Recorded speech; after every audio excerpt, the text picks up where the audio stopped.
looking for something without the sodium lauryl Yeah, good. sulfate. Sulfate, yeah.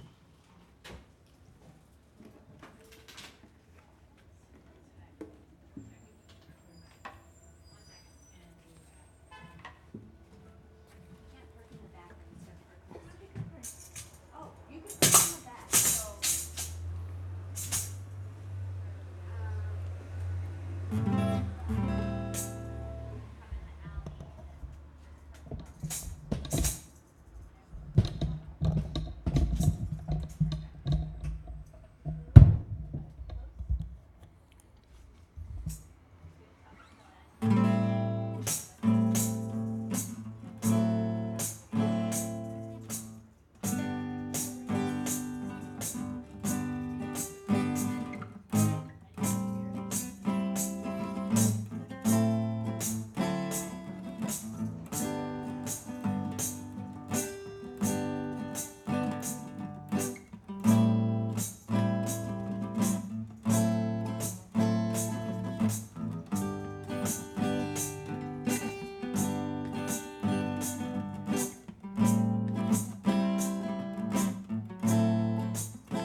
It's a little warm-up, improvisational chord progression, intergalactic healing grooves.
I just posted something a couple of days ago about delayed stress for combat veterans. And this is a huge area of investigation. And it's very exciting because we've seen some good major improvements. Now, I'll explain once again this concept of laying back a groove, laying it back in the pocket, because that seems to be the key for a lot of different stress-related conditions. Now, we've all been conditioned over the last few decades to obey and to move on the metronome downbeat, which is a machine tempo. The metronome was invented in the 1800s for musicians to learn how to keep steady time, and that was the way musicians could play together, classical musicians. Folk musicians had to work it out without the metronome, and they would play together based on feel of the people around them, the musicians and the dancers. So what happened then when the metronome was invented, this certain level of rigidity in music started to occur, and also not only in music but in our conventional thinking and behavior. We started to become more mechanized because the human animal is very sensitive to rhythm. So we entrain to the dominant rhythms of our environment. So when the metronome started to become dominant in music throughout Europe, people started obeying that subtle, unconscious machine clicking. It wasn't that obvious back then. But now the machine drum, the computerized drumming machine is pervasive, and it's behind all of our different forms of music.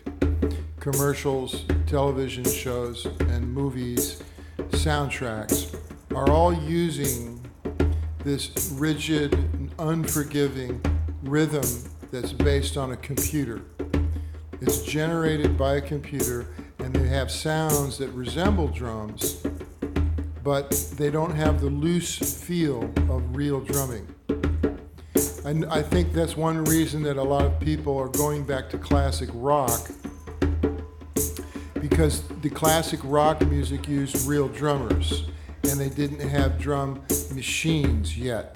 The drum machine started to come into popular music in the mid to late 70s, and I noticed a difference right away. Songwriters used a drum machine in order to compose, and then when they were in the recording studio, they would try to play with a real drummer, and they couldn't really get the same feel a lot of the time because the drum machine was so consistently rigid that a real drummer who wasn't that rigid and consistent would be an uncomfortable fit for the singer-songwriter.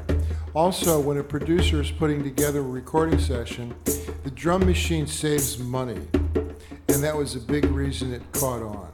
Because when you can have a drum machine, it sort of sounds like real drums. It doesn't have any of the attitude of a living drummer, and it also doesn't take any time to set up. When you take a drum set into a recording studio, it takes over an hour to get a microphone balance on all of the different drums. And it's always an iffy situation. You can never be sure you're going to be able to do it, because drums are very expressive. They're very powerful. And in a clean, pristine recording environment, you're going to hear squeaks and rattles and vibrations. When you hit one drum, another drum on the drum set is going to vibrate and hum. So when you're getting to the point where the recording process becomes extremely exacting, those little imperfections stand out and bothers a lot of producers. But the great music, uses real drums. Look, somebody's here. Come on in.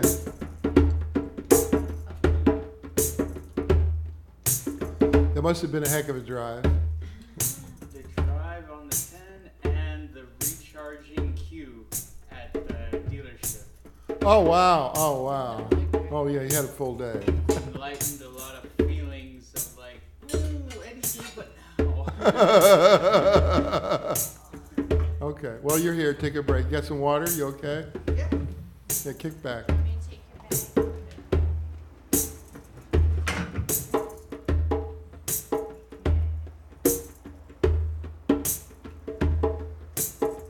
Yeah, you can move that back.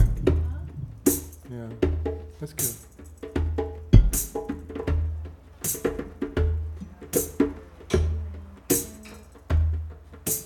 So I don't know. We'll see if anybody else shows up, but we're good. We're gonna go with this.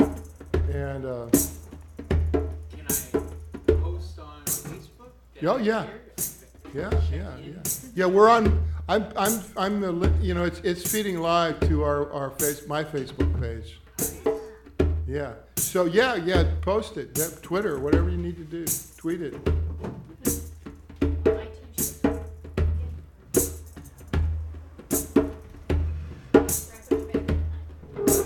I'm gonna move these drums out of the way, and so there's room there in case. I have a vague feeling that Randy and Cecily might show up. She usually emails in advance. Yeah, she usually does. Yeah. Well, maybe Garvin. I don't know. I sense somebody's on their way.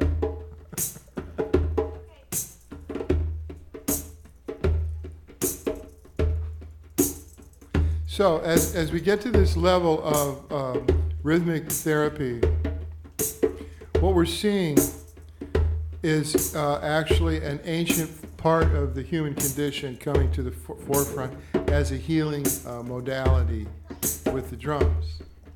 And that is this phenomenon of entrainment, the way the human being locks into whatever the dominant rhythm is in their immediate environment.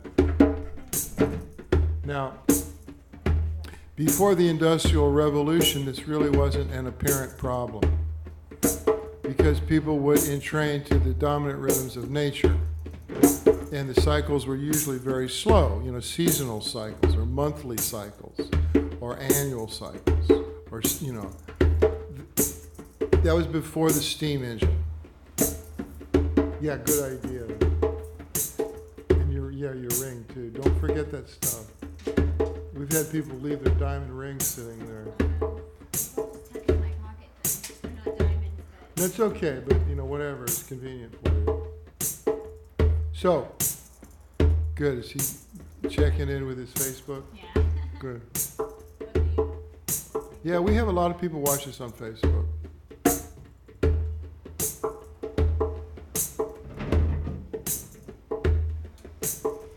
So in order to use the drumming, I'm talking to the audience out there.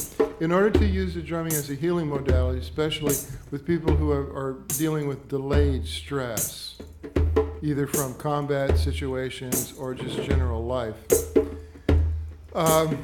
this delayed stress comes out inappropriately in times where we're feeling like depression or anger or resentment. And conventional psychotherapy, they're trying intellectual tools to try to get on top of this inappropriate, unexpected stress responses, delayed stress responses. So the problem is that you're using the intellect to try to fix the intellect, so you can't really get outside that mindset. But with drumming, you're not in the mind, you're in the body. So when you view the mind from the body playing the drum, you witness all this activity that is a result of delayed stress. So what happens then is we can bring the person out of the loop of delayed stress and delayed stress reactions by slowing down the tempo. And that's called laying back the groove. When you lay back the groove, you're not pushing the groove. and people who are caught up with the stress of everyday life generally push the groove. If you're driving all day, you generally kind of push the groove. So here, we're laying back the groove in order to create this environment of relaxation and safety. You guys ready to hit a drum? Yeah, pull the drum in there nice and close. The whole rig, the stand and everything. Oh, yeah, no, the other way. Yeah, the other way, yeah. It's not quite on the hooks. Yeah, see, it's not quite on that. There you go. That's good. Now, yeah. There, yeah. Now pull the whole thing back. There you go. Now you're good. Yeah. We've invented these stands. Yeah. So the stands tilt the drum at the correct angle. Is there a Wi-Fi password? What's that? My normal internet is so slow that I can't update because it's. Let me write it down. Candy's got it. Okay. I got it earlier. Web key. What is it? What do you need now? The The Wi-Fi address here. Kathy, It's the 9. there's a bunch around here. They're all locked. 9 or something like that. So then the secret to this healing process is that we resist the temptation, which is an intellectual temptation, to speed up, which creates more stress. So what we're doing is taking a big breath and laying back. This is an old rhythm and blues trick. It's the secret to great traditional rhythm and blues, soul music, where you're not pushing the tempo. What that does is it creates a safe space, psychologically and also physically, where you're not pushing the tempo, people don't feel crowded, they feel safe, so they start to dance. And really, there's no other good reason to be playing the drums. If you can't get people to dance, you know.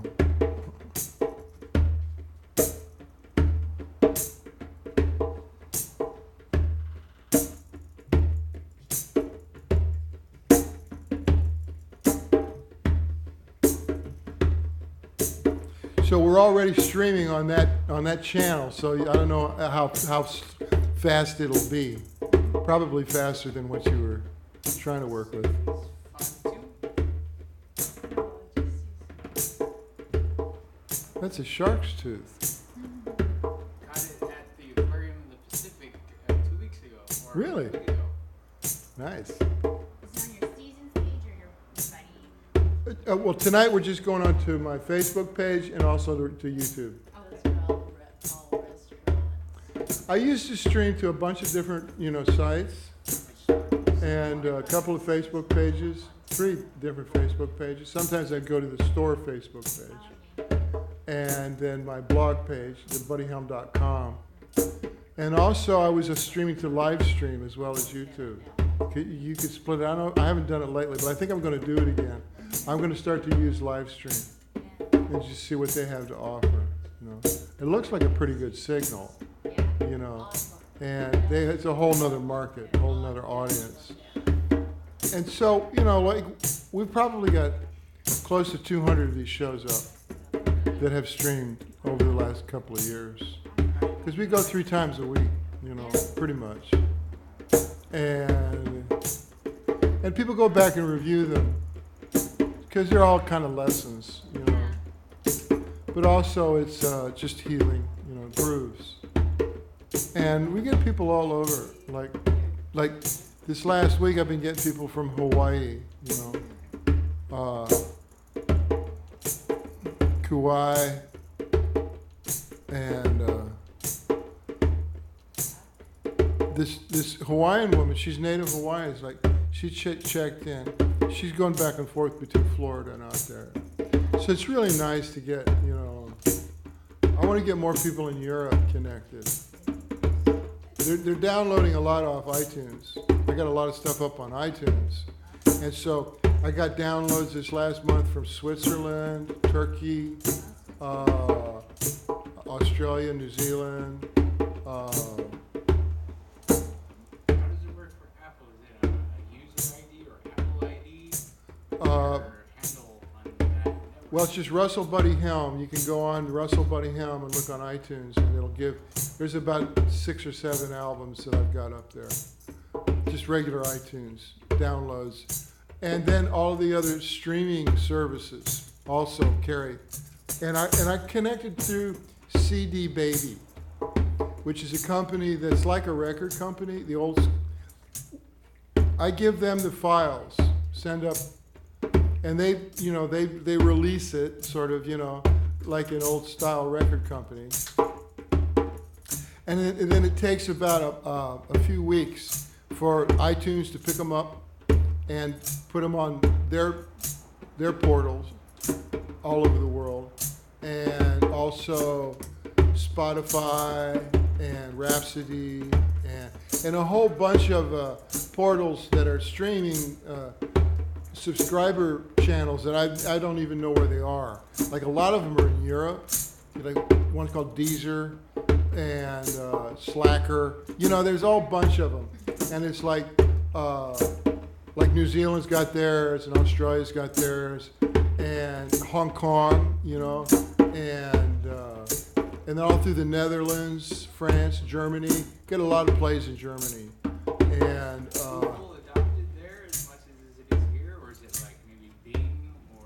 What is it? Maybe what? Bing or Yahoo. Bing, yeah, I get stuff from Bing. And Amazon. The EU. Oh, yeah, a lot, yeah. Search engines. That's where Bing is? Is that EU? It's basically the built-in Microsoft. So if it's a Windows computer, Bing is like the recommended one. Yeah, I've been seeing that on there. And then, Amazon and Google. I'm getting more plays on Google now. And so the United Kingdom is now separate from the EU.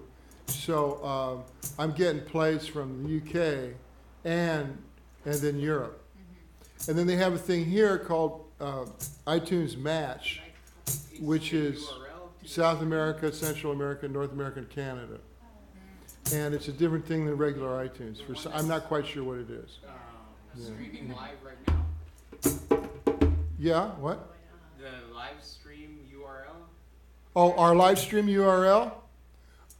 It's a YouTube address, or it's my Facebook address. That's Russell Buddy Helm is the channel name at YouTube, RUSSELL. It's happening right now? Yeah, we're live now. Copy paste? Yeah.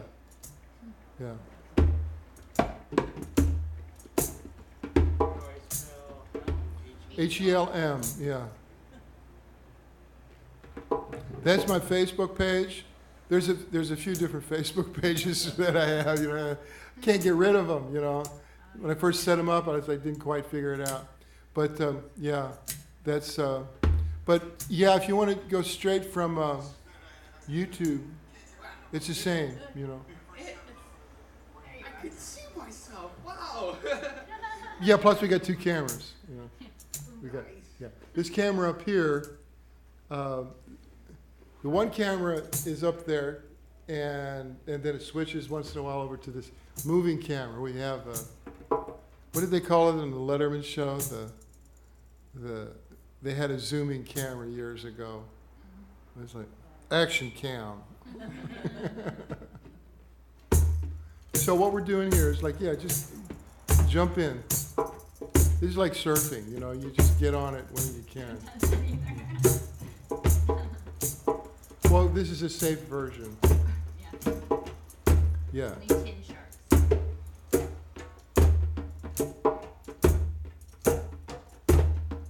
Good, you found it. Okay, cool.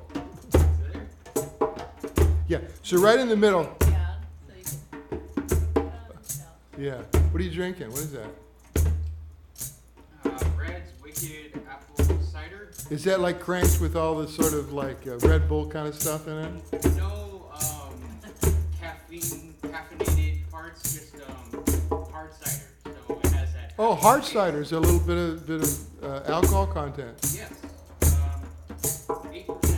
Wow, It's that's like cool. beer, but it doesn't taste like wheat. It tastes like apple juice. That's nice. I have a whole filler. It's for you guys too. Okay, well, we'll do this for a while. Yeah. So dead center, use your whole hand, Come all the way into the center of the drum. Just use the palm of your hand too, just the whole hand. Yeah. And so we all get on the downbeat together. There it is. Good. That's it. There you go. Now, that's what we're calling the downbeat. And that's our anchor note. And that's what creates a community.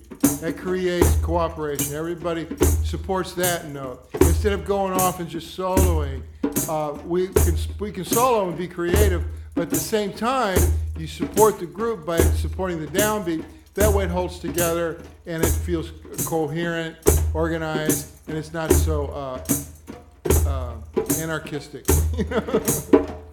And plus, as a healing thing, that comes down, that vibrates down into the body, and we're all on that deep tone. It's like the heartbeat. It's an anchor note. It's originally invented in New Orleans. It's not African.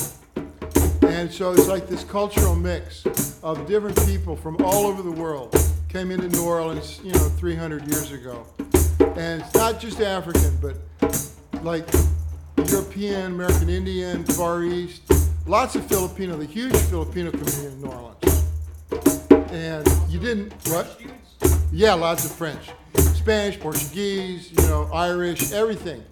So they were all different. And even the different tribes from Africa that were slaves, in New Orleans they were allowed to mingle and play together with people of color who were free, and then slaves, and then white people. Everybody could play together. It was only in New Orleans. The rest of colonial America, no way. But in New Orleans, because it was French and Spanish all mixed together, they had an entirely different political structure. And as a result, the music that came out of that was just really special. It was unique. There was no place ever in the history of the world where you had that combination of all these different kind of people. And so they couldn't play each other's music because they didn't know each other's, local. Even in Africa, each tribe had their own groups. They couldn't immediately play together because their groups were sacred, so like they said, no, we can only play our groups, we can't play your grooves and you can't play our grooves, So it's probably the women that said, look. The point here is to get a groove going so we can dance. Okay. So you guys, all you hot doggers here, from all your local neighborhoods all over the world, why don't you guys just agree on one note? Just one note, not asking a lot. Right away, okay? Everybody just agree on one note and just repeat that note and build on top of that all you want. But if we got a good solid downbeat note, then the girls here, they're going to be able to dance. So the guy said, what a great idea. I'm glad I thought of it, So that's how jazz was invented, and rhythm and blues and soul music and rock and roll.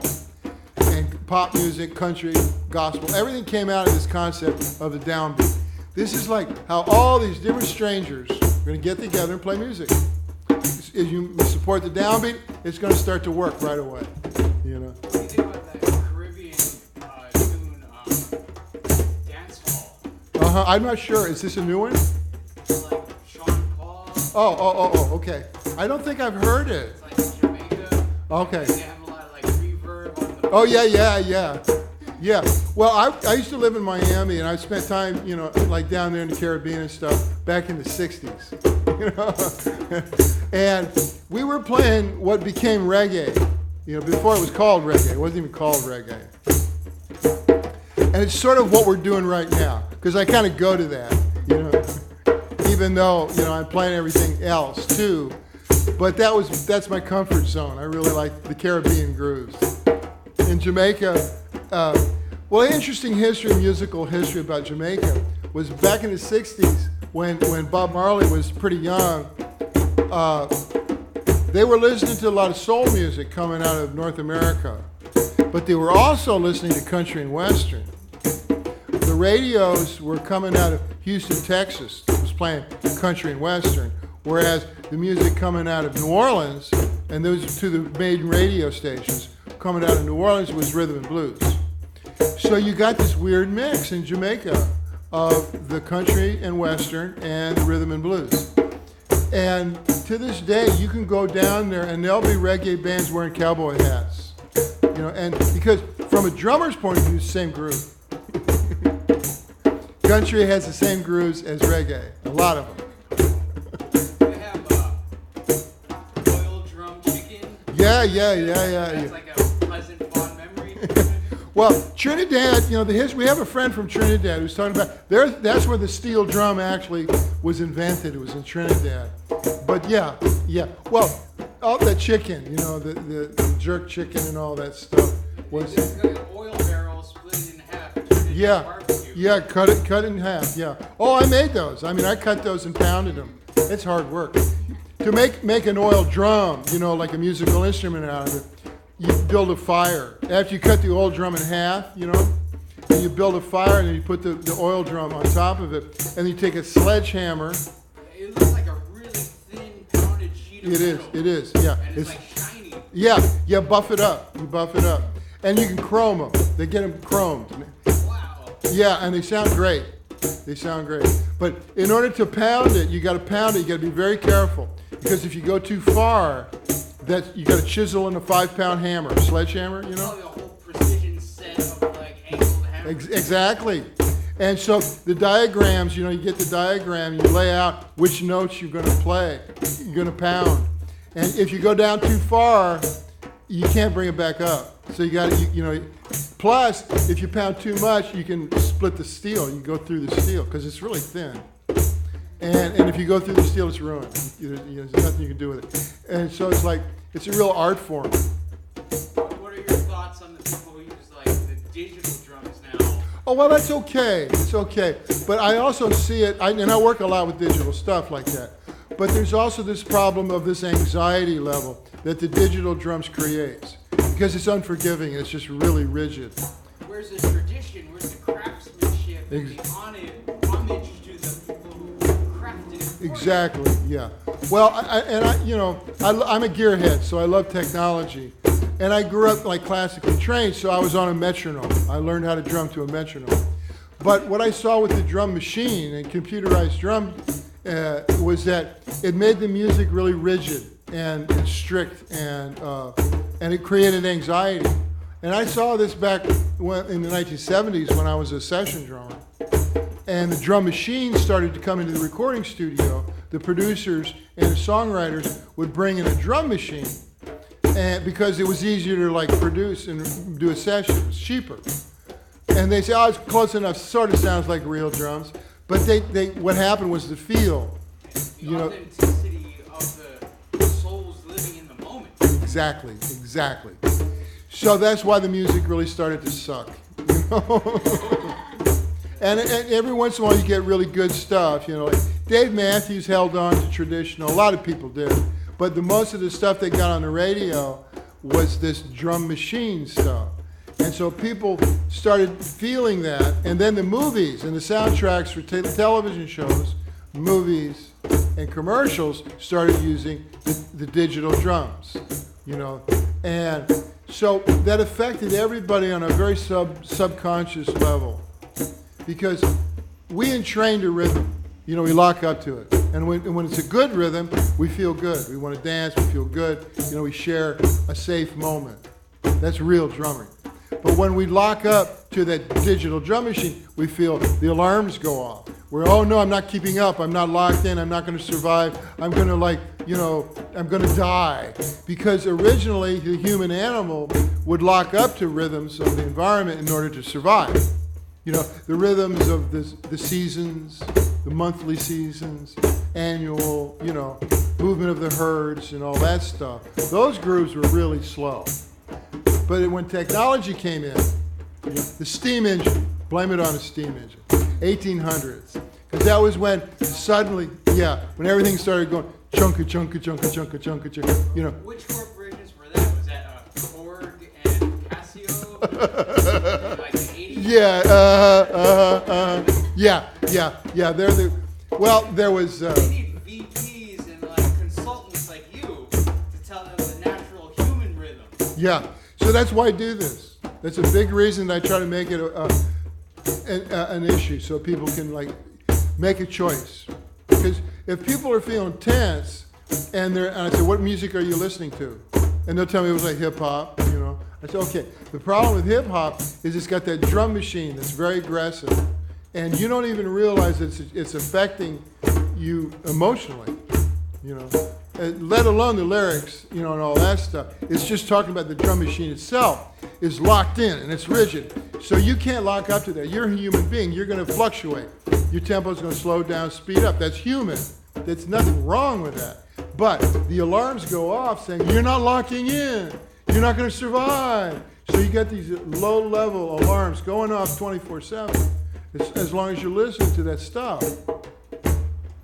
So I said, okay, come back to the real drum. And people want to do it. They just don't understand why they're feeling that way. So hit a drum. Just feel real rhythm. There's no wrong notes. Don't judge. Don't be critical of yourself. Just enjoy it, and feel the rhythm and realize that there's a difference. And then start to be able to make those choices in your everyday life and be aware that, okay, the soundtrack for this movie that I'm watching is all digital drums. So it's going to drive, just make me feel whatever they want me to feel. And it's like you can say, that's just a movie. It's not real. I don't have to react with fear. So it's a way to get out of the fear loop, because the whole fear thing is just to make money off of us. I had a friend, he's from my high school in San Dimas, Native American guy, and he said, the people on TV today, Andrew, are androids. Uh-huh. And it reminded me of this comic, Aziz Ansari, who was saying today's popular songs in the club are basically instructions, and they're saying, drink more at the club, get VIP in the club, drink a bottle at the club, and it's they're telling you what to buy instead of how to enjoy. Exactly. Good way to put it. And it's so it's all a commercial now. So to do this is really we're not trying to sell anything. And so now I'm busy. I'm busy as a drum therapist, which the concept of a drum therapist didn't exist 30 years ago in this culture. It's ancient, in a lot of other cultures. Indigenous cultures have always used the drum for healing. But we didn't, because we were all about the dollar, selling plastic, selling vinyl, now selling CDs, all that. So that's why I went back to this drum, the djembe, to just show people these natural grooves. What animal, may I ask? Goat. Is hide. Goat. Oh, wow, okay. Yeah, we've got friends in Ghana who they're master drum, the whole family, they're master drum carvers. And so Kathy knew Jamoke originally, and they started to supply us with these really, really great drums. And it's all traditional, because the energy in the drum really has a lot to do with, the healing energy. Is this a cord? Is this a stretched piece of bark? It's goat skin. For the wood. No, solid tree. Solid tree trunk. It's one piece. Nice. Yeah, it's a traditional way to do it.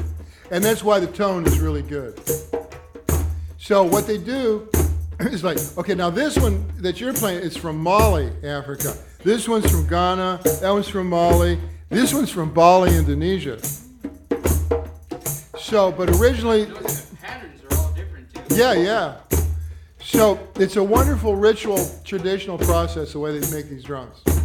First of all, they bless the trees, and then they cut the tree down and they section it off, and they carve the inside of the drum first, and then they bring the outside down to just a rough shape, and that's in the east side of Ghana, in the Volta River Basin, and then they replant new trees. This actual shape we're seeing, this is the actual physical formation it would have taken on. They didn't steam press it through machines to get those curves. No, it's all hand carved. How? It's physical incarnation. That's right, with a in all machete. those dimensions. Yeah, with a machete and chisels, So, and it's an art form that's been handed down for hundreds and hundreds and hundreds and hundreds and hundreds of years. So what they do then is they dry the shells for a year. Our people. It's not everybody does that, but. Hey. So, and that dries the wood. And it goes through what's called the Hamitan season in Ghana, which is where the Sahara blows in and dries the wood. So after the wood is dried, they carve the outside of the shell down to this shape, and then, but they leave the inside rough. It's got to be rough on the inside in order to get this really warm tone. If it's turned on a lathe, it doesn't have the same sound. They'll turn on those from Mali. They'll turn the outside on a lathe, but not the inside. The inside is hand carved, and you can feel it. It's all rough because that roughness has to do with frequencies. It makes all these different frequencies. So then after that, it's a ceremony, and they bless the goats, and then everything is used. The village uses everything, and then they cure the goat skin. There's different ways to do it, and then after it's been cured, it takes a month or so. Then they soak it. The hair is still on the goat skin, right? And then they stretch it on the drum. And there's these two steel rings. The only technology is these steel rings. There's two of them. There's one inside and then one here. And so the goat skin is wet, and they start to pull these vertical ropes to pull the head tight. And then when it gets pretty tight, not real tight, then they shave the head by hand. And they use a Gillette double-edged razor blade, the old school Gillette, because you can bend it. And they bend it, and it's like a horseshoe, and they scrape it across the head. And you can see on that one, you see where the scrapes it? Yeah, that's their fingers pulling the razor across the head. It's shaving the head. And it's the best way to do it. Nothing works better. So this is scalp skin. Scalped. And how far did this tradition go back? Well, this technology has been this way for over 1,000 years. If they didn't have, before Gillette razor blade. Piece in its entirety could be dated back to like 1016? Easily. Whoa! Because the only technology on this drum is a steel. And so they can make this steel in a tribal village situation, And the guy that knows how to do that, he's considered a very important guy in the village. But they've been able to make steel rod, for a long time. And that's the only technology. That's why I like these drums. There's no modern technology. Like, for instance, this is a conga drum. This is like from Cuba. And this steel on it, that's high technology. And that took, like machinery. That took like modern society, which I consider sort of like black magic in a way. They're using elemental, forcing stuff. So when people are intimidated by that drum, and it's got a whole different spirit to it, Here, though, this is totally forgiving. It's very personal. This is like family. You don't have to be intimidated by this drum at all. So that's why I chose this. Metal parts are not shown. Exactly. So they're not saying we're part of this. Yeah. You have to fear us. First. Yeah. Exactly. So that's why this drum became a healing drum, because you're not scared by it, and the energy that it generates when you hit the drum is very positive, very human, very forgiving, it's very healing stuff. And the deep tone that right in the middle of the drum head, that's and use your whole hand to get that tone there. That's the key into the healing process, because that vibrates up through your body. That's your heartbeat. That's the heartbeat that connects to the earth, the center of the earth. Yeah. Now, when you go flat like that and you leave your hand on the head, that's a muffled note, which is not wrong, but it's just you don't get much vibrational tone. So what I tell people to do is come up and hover. Yeah, and just stay close. And just relax your hand. You don't have to do much. See, that's the intellectual brain going in there and making more technique than you really need. Experiment. Exactly, which is fun. Yeah, good. So when you hover over the head, you reabsorb the vibration from the head back up into your hand. And that's up through the acupuncture meridian points. And so you're helping yourself by reabsorbing the energy that you're expending. It goes back into your system. So when you do this, you actually feel more energized after you've been doing it for a while, because you're actually getting more energy than you're expending. The drum gives back. What's the path of least resistance way to strike a drum? In quick and out quick. It's like, this is a martial arts approach. This is actually, I work with Bruce Lee's partner a lot, Dan Inosanto, Guru Dan Inosanto, the greatest martial arts teacher in the world. He came and had me teach him this kind of drumming because he wanted all of his martial arts student teachers to be able to drum. Because we didn't have martial art drumming in this culture. I mean, he saw it everywhere else, Philippines, Malaysia, Brazil, but we didn't have it. We had pop music, but it wasn't appropriate for the martial arts. So we worked for years and we developed, these basic rhythms for him to teach. And now the CD that we made is huge, selling all over the world. It downloads in Russia. From what I can tell, just going baser instincts, it's like a slamming of the four fingers and the thumb. Yeah, it's instincts. And then like the palm kind of gets mashed. But like the four fingers and the That's thumb right. take the mass Yeah. front. But you've got to be gentle. Quick and gentle, and which is like martial arts in a way. Because you don't leave your hand on the head.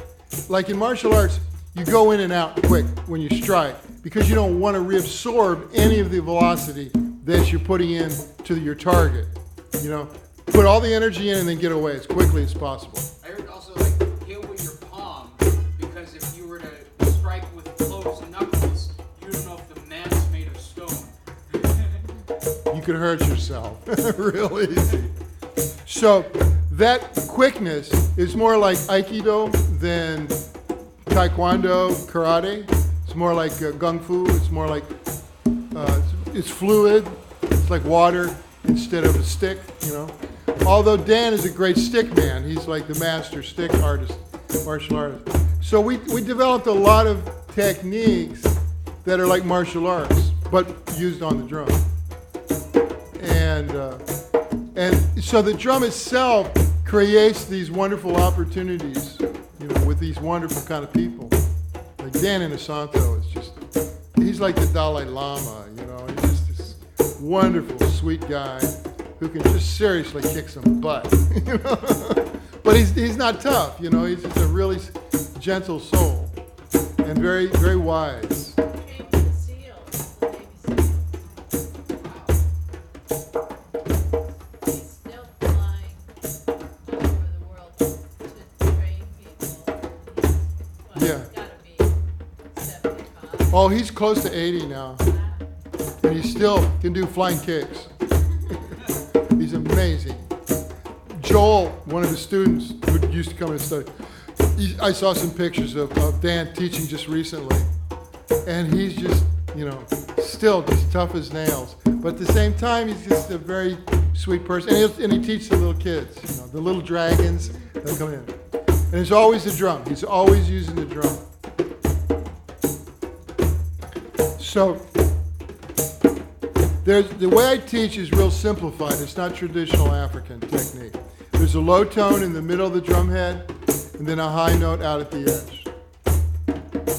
And that's, you can go and develop more.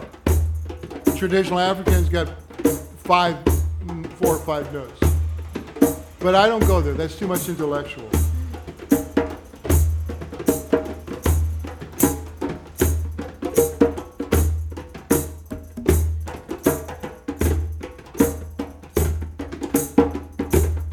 I'm going to get this other drum happening. Keep going. Don't give it up.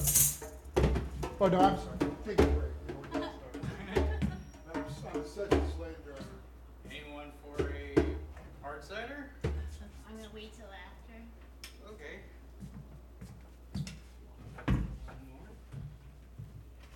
I feel like I'm on the TV set.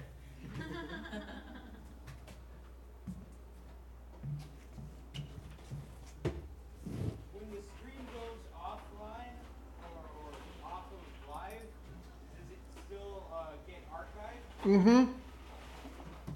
Yeah, it's archived on my channel on YouTube. Russell Buddy Helm. There's like over 200 shows up there. We do this 3 times a week, and now that we have the technology together, the shows sound good, and they read, then we have a couple of cameras. We got, careful now, make sure you got enough of a shelf there, yeah. So that's good, that's fine up there, just not because it was close to the edge. Which are the cameras that Okay. I should be aware of? Okay, that camera is on up there. Yeah, that one. Yeah, right. And here's the other one. Now you'll notice that this one's rotating slowly. I got that on a motorized pan head. Who's the guy behind the shadows that's controlling that? That's all automatic. It's all automatic, and it switches back and forth between the cameras automatically. It's rotating slowly. It's rotating right now on an automatic pan. Yeah, back and forth, 180 degrees. Just goes back and forth. I could speed it up, but the slow tempo seems to work better. So it's slowly coming back around towards you. We're old school, but so new school that it's like incognito. Exactly. Yeah. Well, I'm a total nerd when it comes to gear, and so because we've been doing this here almost 30 years, and it's like I always wanted to, get it out to the world. So YouTube was slow. The technology just wasn't up to where it should be. And I know video technology because I used to work in the film business a lot. Have you seen the Comic-Con, Conan O'Brien on TBS? No, huh? They have the 360 cam where you can wear those VR sets. And if you don't have a VR set, you basically construct a cardboard box or buy a plastic case that you strap to your eyes, and it uses the accelerometer to know the X, Y, and Z axis of where you're looking, and you have a full camera in 360. Wow. So your viewers can tune into your stream and look anywhere they are in the VR cam, and it would be like in real time, full motion. I gotta check that out. One of my old techies, my old roadie, he's totally into that, and he wants to do a 3D, And I said, I'm too busy right now. I can't. I don't want to get. It's just like a sphere that has a camera that's like somehow pointed in all directions at the same time, and then when the user logs into the site, where they tune into according to their VR set, will be that angle they're looking at. Okay, I gotta check that out because we're about ready to go 360, I think. Because I got sound, really good sound. We got mics everywhere, and we're running through Pro Tools, so it's good, high quality audio. And I got a limiter on it, compressor. So because the drums are, that was the first problem. Was it was just overdriving YouTube's, audio facilities. So I got a compressor and brought that under control. And then I got a little bit of reverb, a little bit of processing on it. But again, old school, like the old, rack mount, digital, reverb. It's like early digital, so it's pretty warm, And then my secret ingredient was the video switcher. Because there was no way, because I wanted to go multicam, but automatic. I didn't want somebody, throwing a switch, being a technical director. Did that for years. I didn't want to do that. I just wanted all automatic. And it took for a long time. And the gamers were the guys that came up with it. And we were on Justin TV for a while. And then Twitch, they took over Justin, and they had a video switcher, but it wasn't quite up to speed. Oh yeah, and they didn't have it for Mac. They only had it for PC. So I talked to them, and I said, this is what I want. First of all, I want it for Mac, and I want to be able to switch cameras, and I also want the audio to be in sync, because when you stream video, the audio goes first, the video takes longer to process, so there's a lag. And so when you're doing drums, it's very irritating if there's a lag. If it's out of sync, it's really unwatchable. So a lot of our early stuff was out of sync. So finally they did it. And it was open source, freeware, download. And it worked. It was great. And it's like I can delay the audio feeding out by 200 milliseconds. And that brings it into sync with the visual. And So that was no money. The other way, if I'd been still in the film business, thousands of dollars to get a video switcher to do that, right?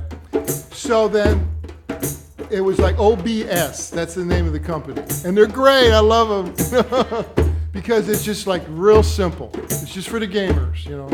But it works perfect for this. So there I had one camera, you know. Roland had a cool, they brought it by and let us use it for a while. It was a multicam, 4-cam switcher. But it was like $1,500 and it had some glitches in it.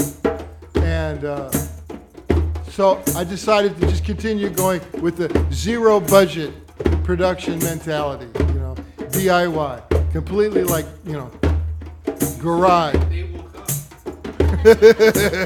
Yeah, that's exactly my philosophy. So then I got the one camera going, and I got the audio to be in sync. That was a big deal. But to get 2 cameras going or 3 cameras going is like, how do I do that? You know. So I got on and I started asking, you know, querying, and I started talking to some people in Germany. And they had like discos, you know, they were doing live video feeds in their dance, you know, the raves, the huge, like, you know, tech, you know. And I actually liked the music. It was like cool, you know. I mean, it's like jazz, but it was like, you know, digga digga digga digga. So it's like, okay, cool. But what they had figured out was how to hook up multiple cameras. Because when you start to hook up these little cameras, the length of the cable and the number of cameras reduces the resolution of the camera. So on the end user experience, they're getting 1 feed or they're getting 4 simultaneously? Single feed and Who's deciding which feed they're getting? I'm gonna, this is my final little solution. So I'm going, okay, how do I get it to switch back and forth like old school, like regular television? In the old television days, you'd have a technical director hitting the button, and that's what I needed. But I wanted that to be a bot, you know. So, because it doesn't take brains to hit one button and then another one, just no one to do it. So I found an automatic mouse clicker program, you know, and the automatic mouse clicker just all it does is one thing. It remembers where the mouse was clicked on the screen. That's all it does. So in the OBS video switcher program, you've got 2 lines of the 2 different camera feeds coming in. You know, that camera and that camera. And so all I needed to do was click the mouse between those 2 headings, and it would jump back and forth between the cameras. So for the bot or for the AI programming, it's like whichever of the 2 feeds has the most like sensorial data that's being different at that time. Well, I didn't even want that much That image would be the one that they would cut out first. Well, I didn't want to go there because that would involve more AI than I really needed. All I really needed was to go back and forth from one camera to the other. Completely impersonal. No judging data flow. But you're right, though. YouTube does that. They read how much data flow is coming from whatever camera. And they were moderating that. They busted me. They said, what are you doing? Because I was getting their switcher to jump back and forth. You know, they had their encoder down to YouTube, you know, hard drives, wherever that was. And I was tricking that thing into switching back and forth between the camera feeds. And it was like freaking them out. They're going, you know, it's like, we got all these commands coming in, what's going on? They said, are you using a robot? And I said, no, never mind, you know. So then I found this automatic mouse clicker. It's real simple. So it's watching the video switcher program, and it's just going back and forth every 20 seconds, and I can change the timing. That's what's cool about it. It's like I can speed, you know, go back and forth really fast or really slow.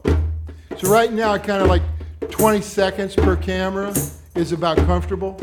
So one camera, that's stationary, and the other camera slowly rotating back and forth. So it actually creates a more interesting drama than really is what's going on, because we're just sitting here in the drone. Mic sensors and volume spikes in this environment for this specific situation, I think would be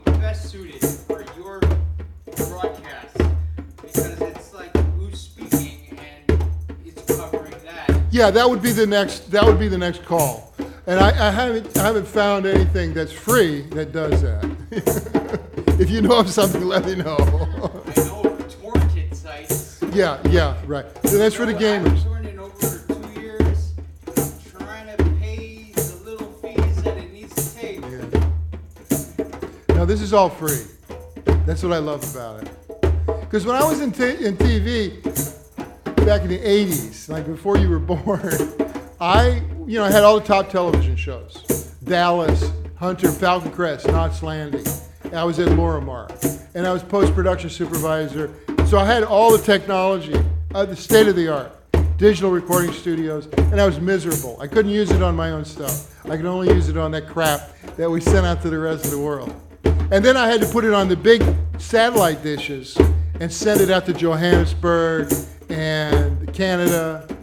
Canada actually saw Dallas before America saw it. So they knew who shot JR like 3 days before Americans did. So I had this huge office, and I was coordinating those shows, feeding out all over the world. And I had the satellite dishes back then were as big as a city block, and I had 4 of those dishes down in Culver City. And so those shows every week, my weekly Bible was this thick of all the shows, the deadlines, all the stuff that I'd take care of. It was more complicated than going to the moon, and it was incredibly, stressful. But I'm a total gearhead. I loved all the equipment and doing it and all that, but I didn't really like what we were showing, because it wasn't really. It was like Americans like stabbing each other in the back and being unfaithful and just being creepy, I think, after the Survivor generation of reality shows, people have kind of gotten callous to that, drama of winners, and they're just going, what's practical? What happens after you strip away the privilege and the entitlement? We want those as our heroes. Yeah, real people. And so that's kind of what this is. This is the next generation of viewing entertainment, because it's infotainment. You're learning something. You're getting something. Plus, it's healing.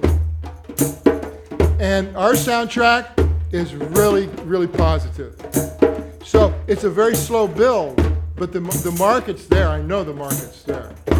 And so it's like people are starting to realize what we're doing. And the fact that we're right on the street, this is conceptual performance art.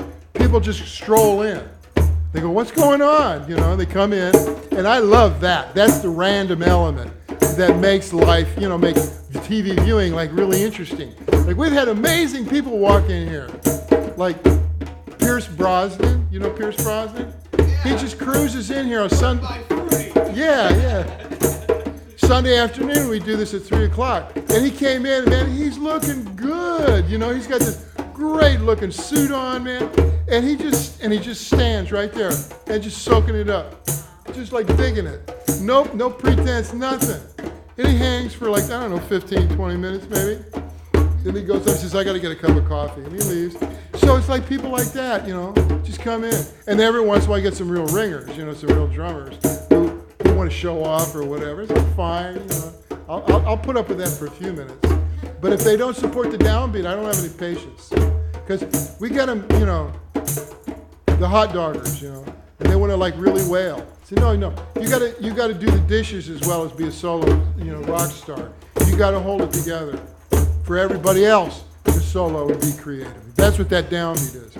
That's where everybody pulls together.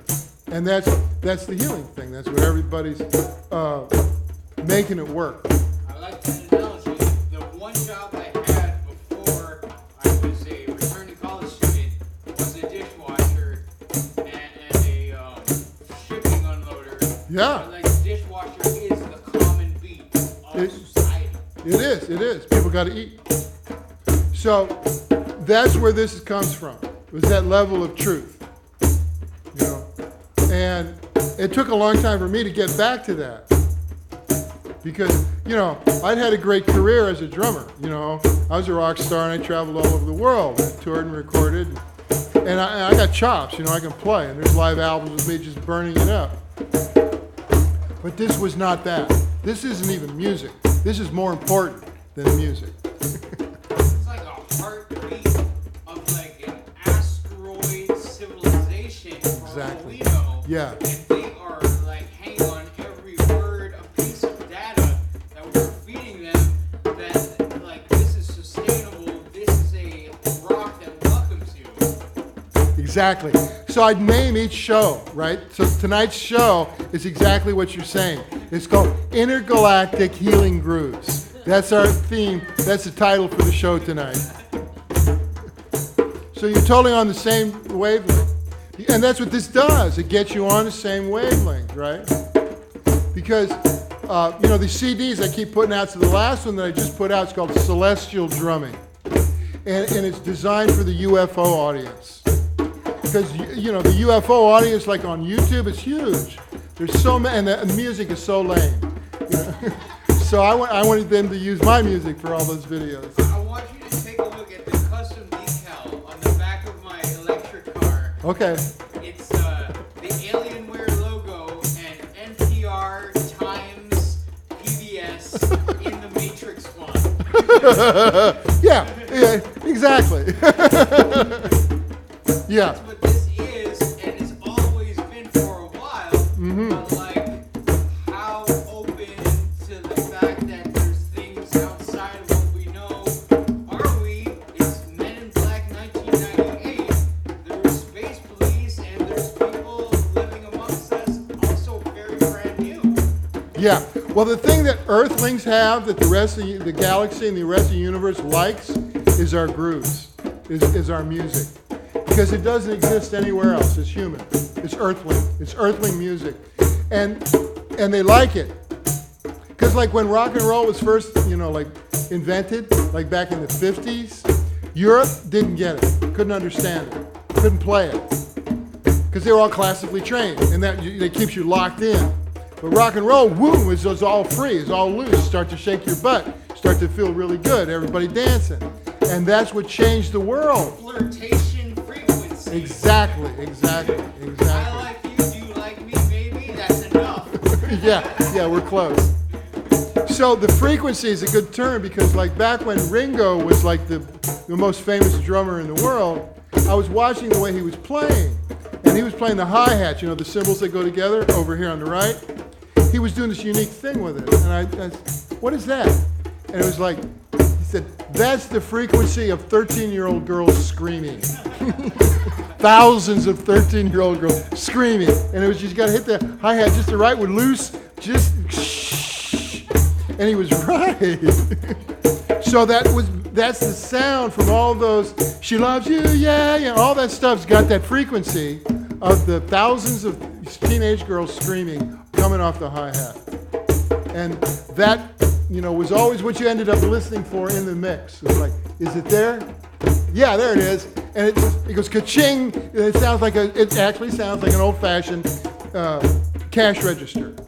And you'll hear it in hit songs like, there it is, and you hear it. It's just these high frequencies. And that's the money frequencies, but it's also, you're right, it's the sex frequency. It's where people. I know the Earth frequency is between like 6 and 8. 8, yeah. Yeah, the Earth is like 7 point something hertz. Yeah, it's changed too. It's so when the astronauts first went up, because Jim Lovell, Commander Lovell, was an old friend of mine. He was like commander in Apollo 13 and Apollo 8. So we had these long discussions. So when people started to stay up in space for long periods of time, like with Skylab and then later on with the space station, they were feeling really weird and uncomfortable, even in the shuttle, when they were up in the shuttle for long periods of time. And they figured out that it was because they were not getting the Earth pulse. So what they did was install an electromagnetic pulse in the space shuttle that was at 7.8 hertz.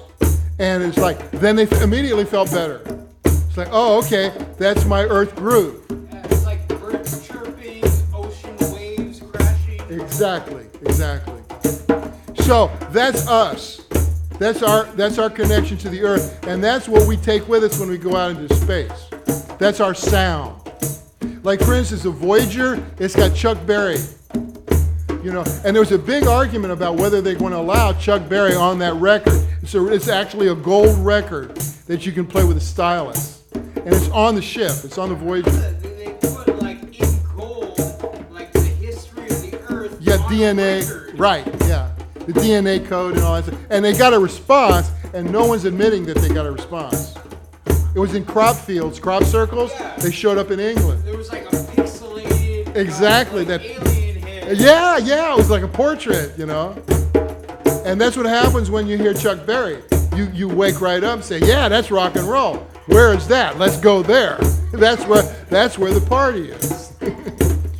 And that goes back to traditional American Indian too. Like Wavoka was a Paiute shaman wise man in the early 1800s. And he traveled teaching the ghost dance. And it was a vision. He received the ghost dance as a vision and as a way to survive the white man and the modern culture. It's like, basically it was like, if you dance and drum in this particular manner, the ancestors will be able to come through and give you advice. And you talk to them and they talk to you. And modern man can't talk and listen to the ancestors. They don't know how to do that. They forgot. But by doing the ghost dance, you connect to the ancestors and they give you wisdom, survival wisdom, how to hold on, how to survive. And those were the rhythms that I wanted to learn, you know, because those were the rhythms for all of us. And I went back to the old rhythm and blues out of New Orleans, same principle. The old rhythm and blues rhythms are these survival rhythms. Blues from Africa, but not just Africa, Ireland, Philippines, Malaysia, South America, Caribbean, American Indian. These are survival rhythms, but they're very simple. So I had to get simple to get into the wavelength of what those grooves connect to. And as soon as we started to be able to like just be relaxed, laid back, don't push, get onto those wavelengths, boom, the universe responded right away. And so it's like, yeah, they're digging this. Because that's our gift to the universe. One of our gifts as a human species is we can groove, we swing. Born with so much specific knowledge set, but if we could adapt, predict, expect, and kind of learn off of what's been kind of fed to us, we can say that there's a pattern going on, and for us to be blind to it is kind of like, well, we're insulting the intelligence of the things that set things up. I noticed there's a lot of like preset patterns on the way I should expect the world to be, and if I'm going to get upset by it or expect it as an eventuality of the way things are and not take things too easy and allow myself to get challenged, I'm doing like a cosmic favor saying, good for him. He's like actually getting upset, but in a way where he's welcoming the mystery that's unraveling about an engineered existence.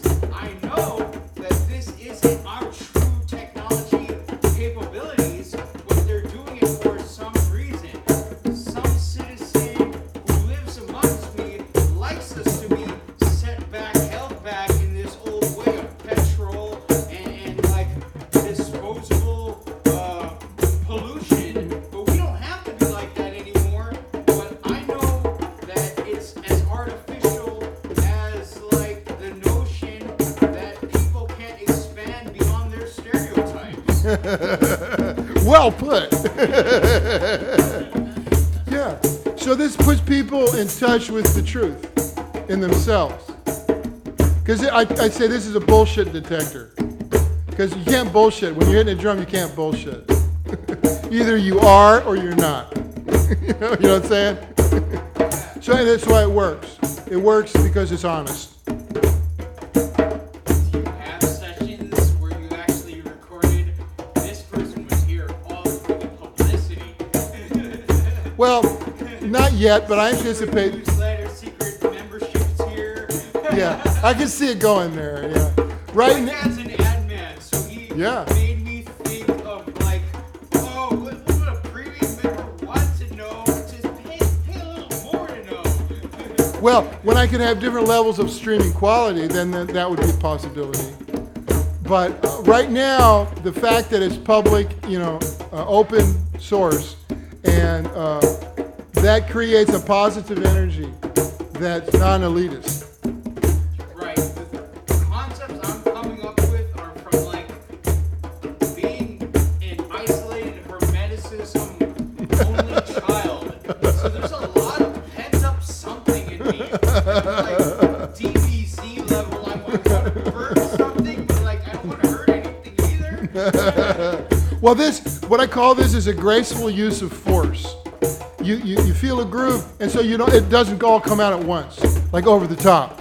It's a manageable flow of all that stress, all that energy, the creative energy, good energy. I'm Because jelly. I'm envious that I am not like the people that made me feel insecure in my youth don't think on this level. Like No. they were part of an existing scam allowing me to get scammed, and I'm like, wait, the scam has been going on for centuries. Right. I'm awkward and weird. You ridicule me for that, but can't you see I'm breaking out Yeah. of like the social anxiety that got engineered into my mindset?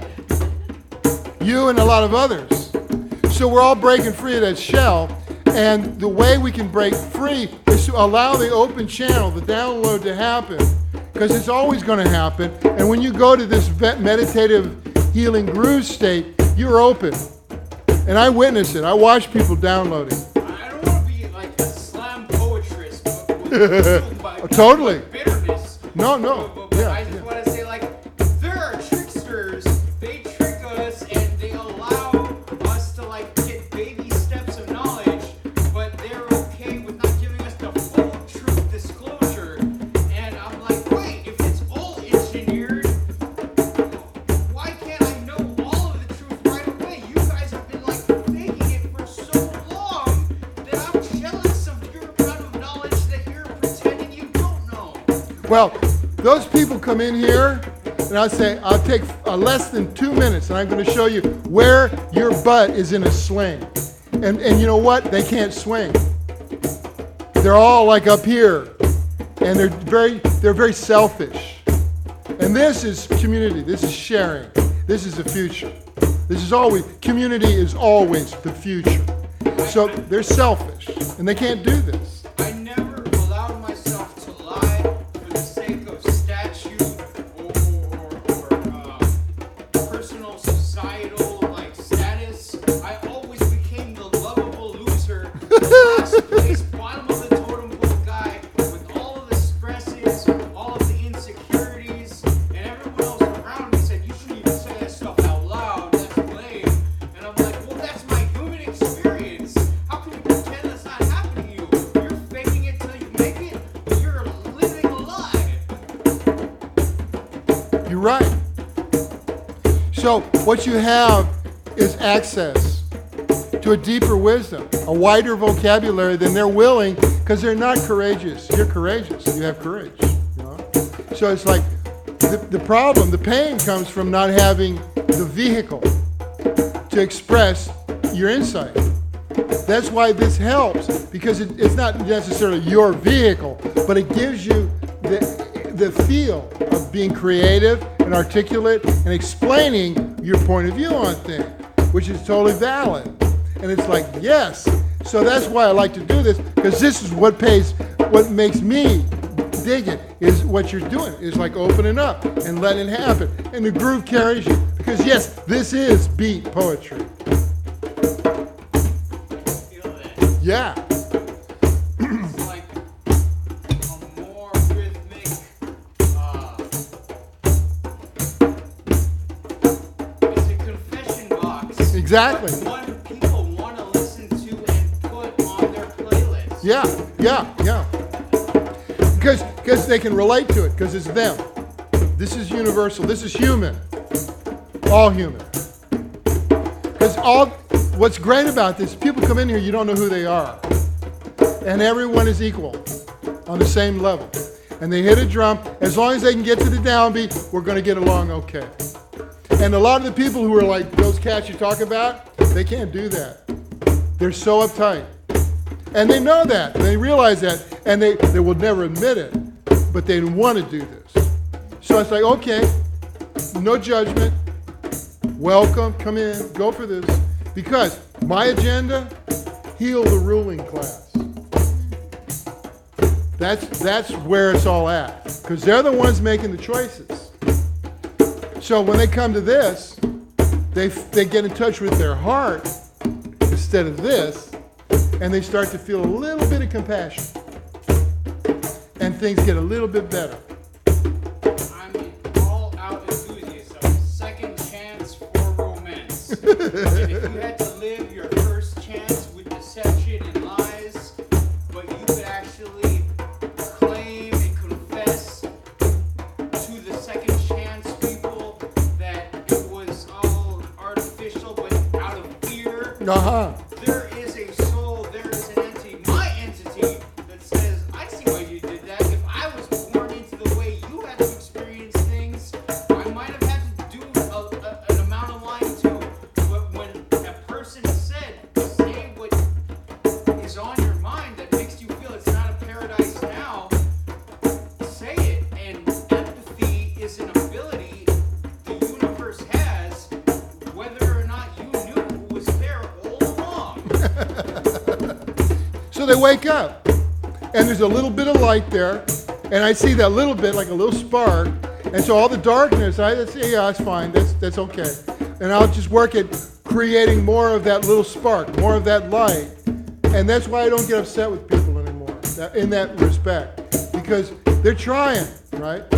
And it's like, okay, we can nurture that, you know, because there's a lot of people that cannot stay steady like this, and they're out there like looking very successful, but they can't do that. And they know that they can't do that. And they know that they're crippled because it's psychological. And so when they do finally get to the groove, they become a human being, you know, and it's like, hooray, you know? Do us all a favor, you know? Your experience to those AU's Kasha DMT experience bring out that raw honesty. I don't know. I'm doing right this sober. It was kind of 8% hard cider stuff. But I talk like this all the time. I'm considered weird by all my peers. No, they're not your peers, first of all. They tricked me into thinking they were this young. Of course, they let you be their friend. Yeah. No, you got your own frequency and your own vocabulary, like your own rhythm. Everybody's got their own rhythm. It's like a fingerprint. Everybody's different. That's why the downbeat is so magical. It's a mystery. It's a mystery school. Everybody support the downbeat. We get along.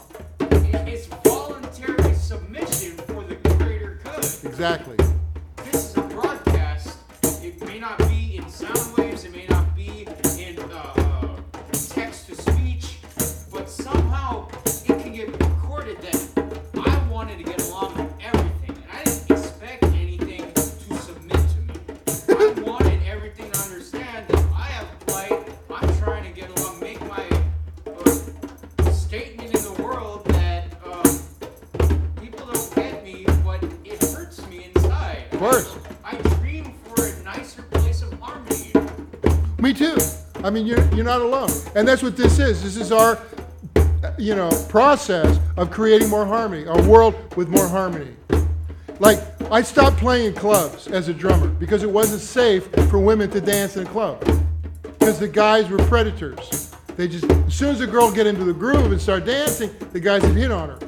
And it used to be not that bad in the 60s, but now it's just horrible. So I said, okay, it's not safe for women. I am not going to put women in harm's way. Because when I drum, women dance. I know how to do that. I was trained by the masters how to do that. And it's like, I'm not going to do it. I'm not going to put women in harm's way anymore. But what I will do was create a world where it is safe for women to dance. And so that was the first book, Let the Goddess Dance. And it hit a big nerve. that was 25 years ago, that first book. And they started, I get emails, please come out to our festival, show the young drummers how to do this. You know, and it's hilarious. You know, these kids are, you know, they're young. They could be my kids, you know. And I'm showing them how to just stay steady like this. Because the young guys have bought into the fear merchandising, you know. And so they speed up, they play aggressively, and they got to be egotistical and be, you know, disrespectful to women. And it's like, they don't do that from a natural instinct. They do that because they were trained and brainwashed to act that way. So the drum, again, is a bullshit detector. You get back into a real honest groove, and you start to treat people evenly, you know? And yourself, too. You respect yourself. So it's like, that's why this is working. It's not me, it's not us. It's like, this is universal. I look at things like Lemon Universe, or like everything is your offspring from 30 seconds prior, and they wanted to wear an avatar, just like a digital costume. They'll look like your elders, they'll look like you're the match you envy, but they're really just a product of you, but more innocent. Are you going to expose them to more deviousness because you're afraid of what their avatar is expressing because you're insecure? No, they can be better. They can come in with a Rolls Royce, a Maybach, and pretend they're the best. But if I treat them like any less that they were actually me in disguise, I'm doing a disservice to all the me's. Exactly. Infinite me's. So what we do, because now that we're in a groove, we got to protect the energy that we're generating. Because when you generate energy, you also attract energy, right? So we got to make sure that the energy that we're dealing with is all positive, well-intentioned. So we just sing and we do an invocation. You'll get it. Aye, aye, aye, aye. Do that 4 times. Aye, aye, aye,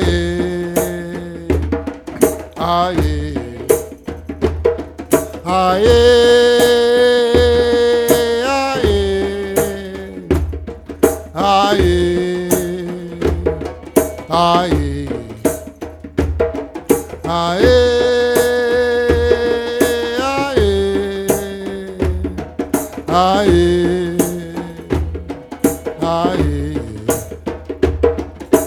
Welcome, powers of the East. 4 times. Welcome, powers of the East. Welcome, powers of the East. Welcome, powers of the East. South. Welcome, powers of the South. Welcome, powers of the South. Welcome, powers of the South. Welcome, powers of the South. Welcome, powers of the West. Welcome, powers of the West. Welcome, powers of the West. Welcome, powers of the West. Welcome, powers of the North. Welcome, powers of the North. Welcome, powers of the North. Welcome, powers of the North. Welcome, powers of the sky. Welcome, powers of the sky. Welcome, powers of the sky. Welcome, powers of the sky. Welcome, powers of the earth. Welcome,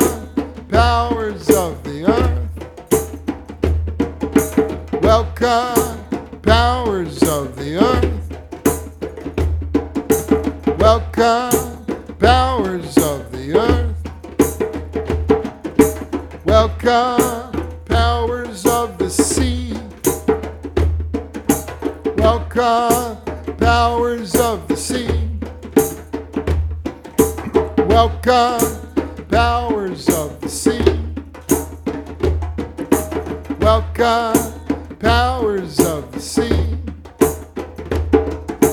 Welcome, powers within me. Welcome, powers within me. Welcome, powers within me. Welcome, powers within me. Aye, aye, aye, aye, aye.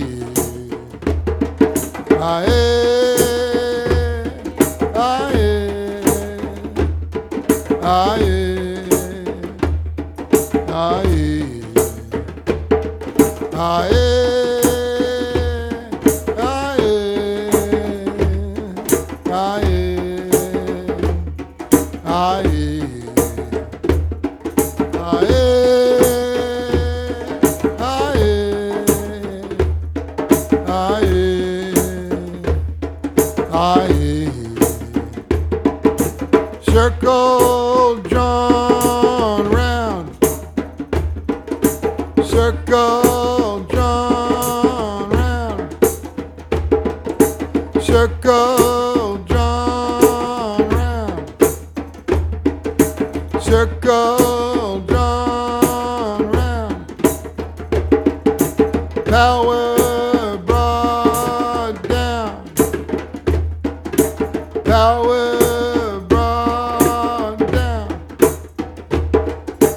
Power brought down, power brought down. Protection surrounds, protection surrounds, protection surrounds, protection. Sacred abounds, sacred abounds, sacred abounds, sacred abounds. Let the goddess dance, let the let the goddess dance. Let the goddess dance. Wow, wow, wow,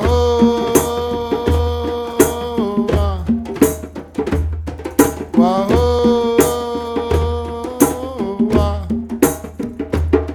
wow, wow. Great Spirit, bless our endeavor. Great Spirit, bless our endeavor. Great Spirit, bless our endeavor. Great Spirit, bless our endeavor. Wow.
Thank you for all of these blessings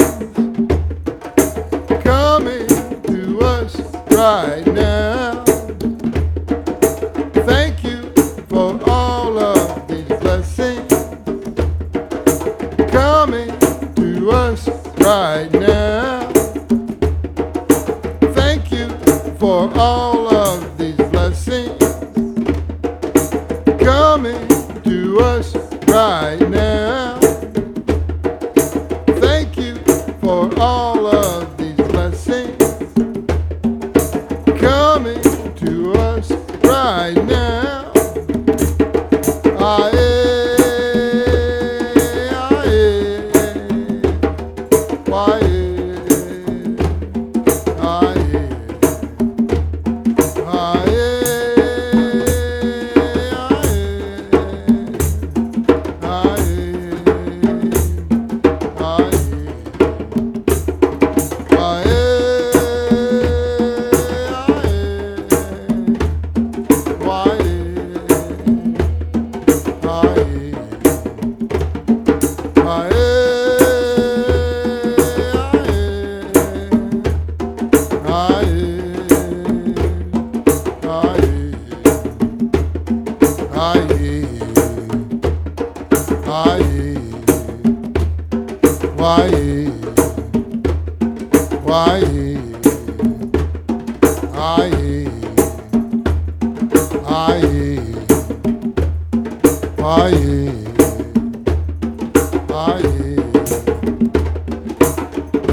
Okay, now we're going to have a big ending. You got to have a big ending because that shows everybody where to clap. Okay, and it closes down the energy, you know, the channeling. You got to shut it down. Ready? Here.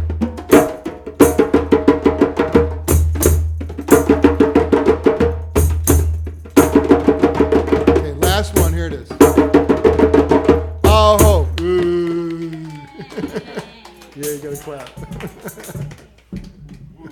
Yeah, exactly. My hands are all tingly. Yeah. It's nice. Nerves are pulsating. Yeah. The whole energy, the Reiki energy, whatever you want to call it, comes up. You know, you're really active. It's the life force. You're generating life force. You're creating life force. Real life. Beach guy Jedis. Yeah. Force. This is the force. I know because I used to work for George Lucas. I wrote the Star Wars comic strips in the newspapers for about 3 years, like 1978, 79, and 80. Like after the first movie came out, my neighbor said, "Hey, you want a job writing for this new company, like Lucasfilm, writing comic strips? Their new movie, Star Wars." And You'd be in the newspaper? yeah, syndicated like over 300 newspapers every day, Wow. all across the United States. They followed the story of Luke. Whatever I wanted to do. I mean, they had to be approved. The stories had to be approved, but they were like 8-week stories, you know, and would go for like 2 months, you know, the story, and it'd be splash panel on Sunday, you know, and we had Marvel Comics artists doing the artwork, and because I was too busy writing the scripts. I mean, I like to do the cartooning, but it was just too much. And then that was after the first movie. So then they started to appropriate characters and stuff from the stories that I was creating for the next movies. So there's a bunch of characters that I created that ended up in the movies. The Empire Strikes Back and all those other movies, the first ones. What do you feel about walking around with no shoes? I hear something like us as human bodies are antennas, and when we walk on the soil without rubber insoles, we're like big antennas, and we feel the pulsations of the planet. Definitely. This drumming does that. It connects us to those pulsations. Definitely. You can and feel like that. multiple souls of Yes, exactly. animals and woods. That's right. Because when I worked with the great drum prophet, Baba Olatunji from Nigeria, and he liked the way I drummed. You know, everybody else was trying to copy him, and I wasn't. I got my own thing, you know, and he's like, yeah, you know. So we got on really well. And he said the Remo Plastic Drum Company, it's out in North Hollywood, They came to him and wanted him to endorse their plastic djembes. He just couldn't do it. He said, there's no spirit. There's no spirit of the goat. And there's no spirit of the tree, in the drum. And inherently, the drum is based on sacrifice. The goat, the tree. They have to sacrifice in order to give you this opportunity to talk to the universe. And their drums didn't have that. They had no concept of sacrifice. As a corporation, what. I said, exactly. They came to me the same pitch, and I said, no, I'm not going to do it. I'm not going to endorse your cardboard drums, your plastic drums. And so that's why we've stayed with the traditional wooden goatskin drums, because of that connection to reality. Yes, life is a sacrifice, and yes, things have to die in order for life to continue. So you celebrate that, that heroic, courageous event, which is life. And Lucas understood that. So when I was writing the stories, there was this underlying pulse of like what the Force is really about. But he wouldn't let me write about the actual Force. He would never let me articulate that's why I took the job. Oh yeah, cool, I can write about the Force. He said, no, he copyrighted and trademarked the Force. So it's like, no, it was his domain, and he wasn't. I said, fine. So I wrote a bunch of other stories, and there's a lot of funny stories about, the second Kessel Run and the different things, and it's like based off the other movies. But to be connected to, again, like instruction from a higher place, I got that there. But it's like, yeah, there's definitely like some sort of alien intelligence like feeding in. And we were all like out in a panorama or Universal City. Like he just, first of all, had just a bunch of trailers, like mobile homes with offices. And nobody knew it was like the first Star Wars movie. And we were right across from the the Black Tower. And he hated those guys, Universal. He hated them because they'd really ripped him off on the deal for the first movie. So then we finally moved into this brick company, big brick building called the Egg Company. And it had originally been like egg company. They made chickens. But nobody knew that. And inside it was like Steven Spielberg and George Lucas and everybody cranking out all these movies, editors and everything, and then all the spin-off stuff, which is where I was. So everybody's just hanging out, And you go into the kitchen like Spielberg and Lucas in there making cookies, And it's like handing out cookies. And it's like, what do you do for me? And the guy says, I'm an accountant. George says, good, yeah. Accountants, I like accountants. And he looks at me and I like really tall and he's like down here and he's, what do you do for me? And I'm writing the comic strips. And he goes, oh, you're the guy, okay. Because I was coming in with a lot of off-the-wall ideas. Like one of the characters was called Dr. Spinovsky, right? You get it, right? You get the joke right away, right? They didn't get the joke till it all the way went to Bane press. of his existence is to create a branching series off of the main. Yeah, and they didn't get it till it went all the way to print. And somebody brought it up, saying, "Do you realize the pun here? Do you get this pun?" They went, "What are you talking about?" He says, "Dr. Spinovsky, this guy's like punning you guys, the spin-off department, and you didn't even pick up on it." And they came and he says, "This isn't funny." I said, "Yes, it is. This is very funny, and that's why you hired me, to write funny things. I'm writing the Star Wars comic strip, okay?" They said, "Well, they took themselves so seriously." George didn't, but everybody else did. So, George wanted to be a rock and roller. He wanted to play guitar, but he focused on the film instead. But he would not allow like rock and rollers in. They didn't know I was a drummer. I had to maintain this, I'm a writer, And then when I left, I go down and play with the punk bands. I was going down to like Hong Kong Cafe. I was playing downtown Chinatown, and it's like, Man Wong's and all the punk clubs. I was playing with those bands. But I couldn't dress like that and go into the office. They'd throw me out. Some of the punkers came from London to say, "Hey, buddy," and I said, "Get out of here." They said, "Who are those people?" I said, "I don't know who they are." So they said, "You got to get out right now." And they got the safety pins on the shirts and stuff. So it was like really conservative, which is really weird because you figure George Lucas is like anti-establishment. Not really. You can't be anti-establishment and do what he did. you can be a free thinker, but he is a free thinker. He connected to Joseph Campbell, the guy who was talking about archetypal, mythical connections of human consciousness, and his books, the Hero with 1,000 Faces, good stuff, about our heroic journey, which is our personal lives. And I connected to that stuff big time. And that's what this is. This is Jungian, kind of archetypal, mythical. When you hit a drum, and exactly what you did, instinctively you were totally correct. You hit the drum and you talk about your stuff, And that's what this is. It's your myth. It's your hero's journey. And that's why people can come to the drum and they heal. They hit the drum, they talk about their life. And all I'm doing is hold the groove steady. It's like, it's okay. Lose the groove, that's good. Do you lose the downbeat? Fine. Don't worry about losing the downbeat. Just remember when you find the downbeat again, remember that flavor. Because that's when you're back on your groove. Not anybody else's, your groove. I figure when I have to fake it till I make it, and I censor myself to the point I feel disappointed on the amount I censored, Right. I've lost passion with natural life. Right. Because it's like a shell for the sake of others, and I'm not even me at my core essence anymore. Yeah. But it's still there. The core essence is still there.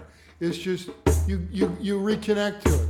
And every time you reconnect to it, it's from a different point of view because you get older and you have a different perspective on you. And that's where your wisdom and your articulate information comes from. Right now, I'm insecure that all I am is cringe, embarrassment, but I can outgrow that and say I've been there, I experienced all that discomfort, but I can still somehow rise above that, knowing that I wasn't anything else but honest during the Exactly, yeah, it's all good intentions. And you embrace that, and it's like fun. It's funny. Look back on the embarrassment and fear, and be able to laugh at it, and not put yourself down. It's like, yes, that's me. That's the good thing. Like there's a term called Momo. A Momo is described originally as a spiritual fool. And it's like, sure, I'm a Momo. Yeah, and you can laugh at me all you want. And yeah, you can see me as a spiritual fool because, yeah, underneath, though, stuff that you don't perceive or understand, comprehend, you cannot, is deeper. It has to do with truth and the consciousness of human evolving into something brighter than what it is. And of course you're going to look at it and try to make fun of it, put it down, because it scares you. It threatens your little stability and your status quo and your portfolio. All that suddenly is at risk because what you're seeing here is just a crack in your little universe. That there's a huge, huge universe, much larger than you can possibly comprehend. And that's why I love the drum, because the drum doesn't use words. You can sense the universe at large and your personal connection to it without words. Me and my friends in high school, we had a little clique. We were Team Philippines because my parents are from the Philippines, but we spelled with an F. So I look upon that TF moniker now as transcend finite. Yeah, exactly. Because this is infinite.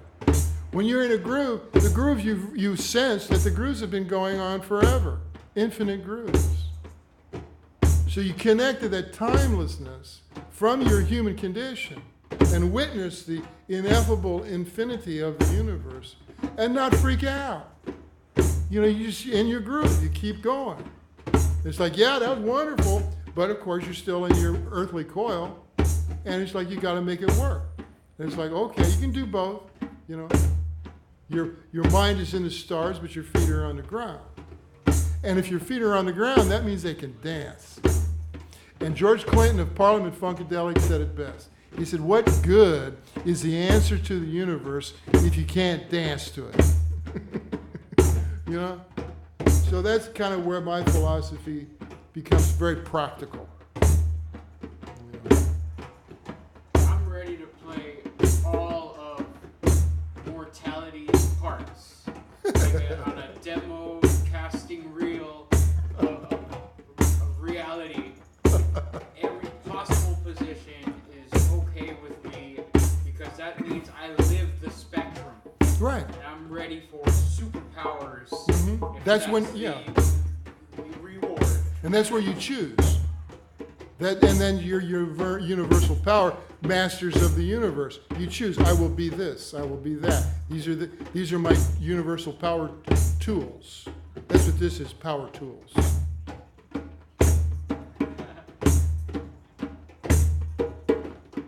It's all in good spirit.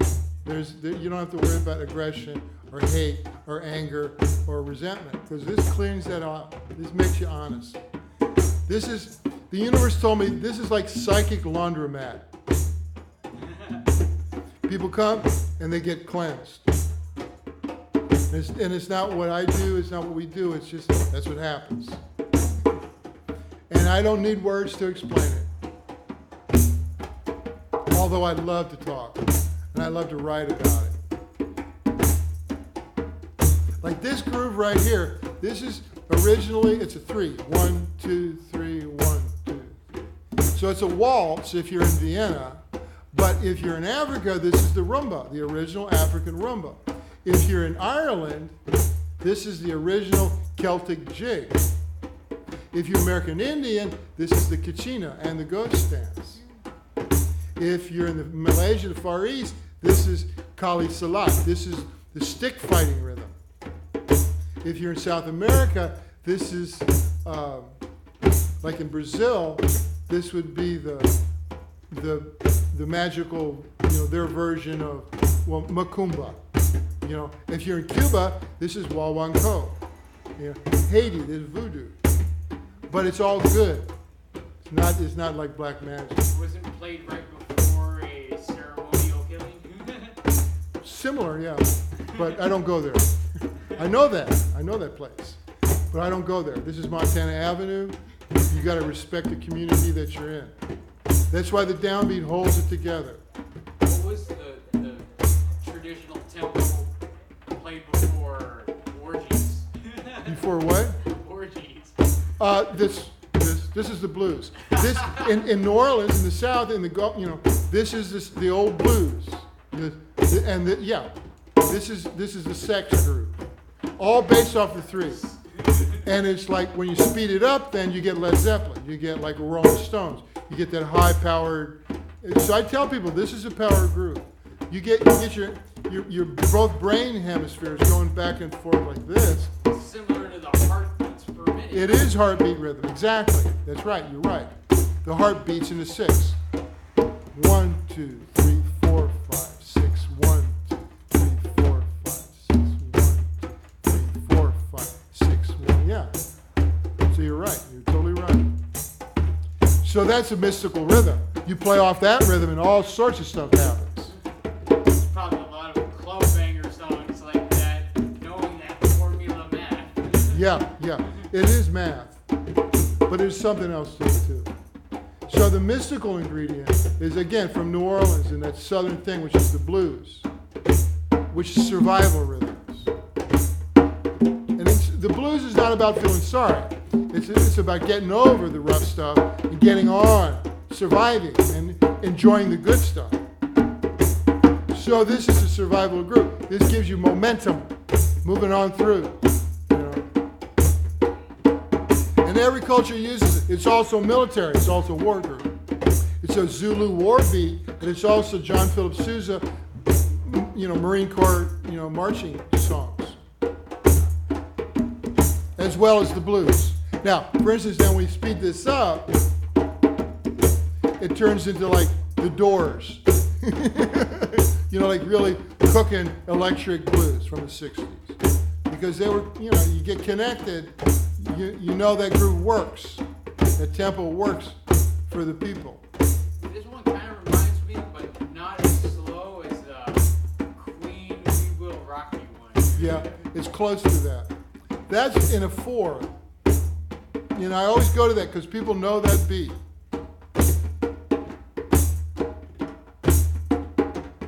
But this is a very mystical groove. This is Caribbean for me, right? And so you hear, there's all these other layers of rhythms happening with this one. You can do a lot of different things with it. But this goes all the way back to the Crusades. This rhythm was a very powerful rhythm in the Crusades. Not for the Crusaders. They couldn't get this rhythm. It scared them to death. But the Muslim drummers, they used this rhythm. Back then it was also just hand on hide. Exactly. Same thing. But when you train, the soldier trains to this rhythm, they go to trance. And when they go to trance, they're not afraid. So their blood pressure drops. So when they go into combat and they get sliced, they don't bleed very much. So on top of that, they knew this rhythm. And when they heard this rhythm, they knew what to do because they were trained to like flank, retreat, whatever. All the military maneuvers were based in the rhythm. So they heard it over the confusion of war, conflict, and knew the commands from the commanders. You know, flank left, flank right, whatever. All based off the rhythm. So when the Crusaders came down, they didn't have any groove at all because Northern Europe had all the grooves taken away from it. You know, when the Romans came across, wiped out all the rhythms. The tribal rhythms from all the European cultures disappeared when the church took over. So all Norway, Denmark, Germany, you know, France, all that stuff. Britain. What's your opinion when they use those drumsticks? Those actual. Well, that happened later. That happened, and they got it from the Crusades, because when the Crusaders heard these rhythms when they came down there, they couldn't differentiate this rhythm because you can do stuff with this rhythm. And there were historical accounts of Crusaders literally falling off of their horses because they lose their inner ear balance with this rhythm when they hear it. Because they got the helmets on, and plus, they'd never seen an elephant. And on the elephant, you got a drummer with big kettle drums on an elephant playing this rhythm. Boom, boom. And it throws you right off. 2 drums. And it's like, what is this? And so they were literally falling over. They couldn't keep balance. So the historical accounts of the Crusades mention this, that the soldiers, the Crusaders, could not handle the drumming rhythms. And that was one reason that they were defeated in the Crusades. So they brought the kettle drums back up from the Mediterranean, up into Germany, up into Switzerland, Denmark, France, and Germany. And they said, well, what is this? They said, it's a drum. And it had something to do with the reason we got our butts reamed in the Caribbean, in the Mediterranean for the Crusades. They said, well, how do they work? So we don't know how they work. We don't have any idea what this rhythm does. Well, get some drum experts in here. We don't have any drum experts. We burned them all at the cross about 600 years ago. Oh, it's a problem. Okay, well, don't let the hoi polloi have the drum because it's really powerful. We'll just keep it on the court, you know, for classical music, for the royalty. So that's where the timpani, you know, the kettle drums, that's how they got back up into European classical music, was through, you know, the court music, very controlled. And that's the timpani, was that Turkish, or the Mediterranean Muslim drum, brought back into Northern Europe. So from there, then they tried to perfect it as a military tool, and they invented the field drum, the snare drum, the field snare. They used catgut for rattles on the bottom of the bottom head to make that snappy sound. True, catgut, stretched, make that sound. Literally cat intestines. Exactly. That's how snare drum. Yeah, that was original snare drum. And the head was goat skin, or not goat skin, but cow skin. So they started to develop then what became called rudiments, drumming rudiments. And Bern, Switzerland was where it was like the birthplace of this place. And so these rudiments were like scales on a piano, but for drums. So you do a paradiddle and a flam and all these basic rudiments. And so the drummers then learned how to do these rhythms, and then they used them. Napoleon used it to great effect, conquering the world, because his drummers were good. They developed this ability that they brought up from, the Crusades hundreds of years earlier, to use the drum in the battlefield to signal to the soldiers what flanking, what maneuver to do. Because they couldn't hear a command being yelled at them. Cannons going off. But a drum, you could hear it.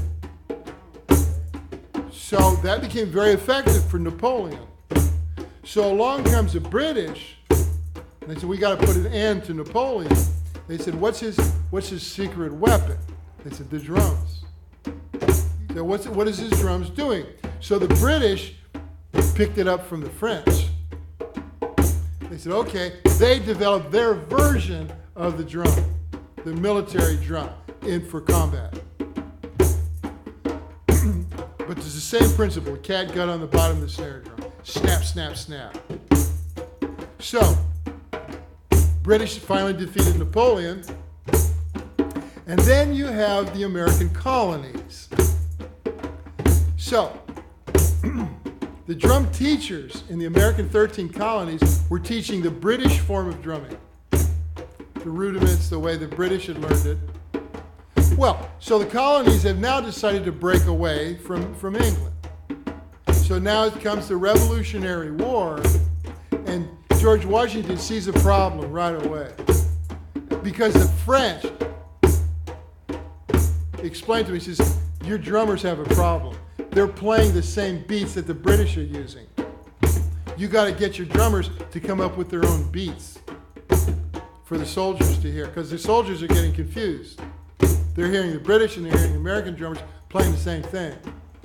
So George goes to the drum teachers in Williamsburg, Virginia, and says, come up with some new beats. They went, huh? Just find some other beats to play that we can use. So what did they do?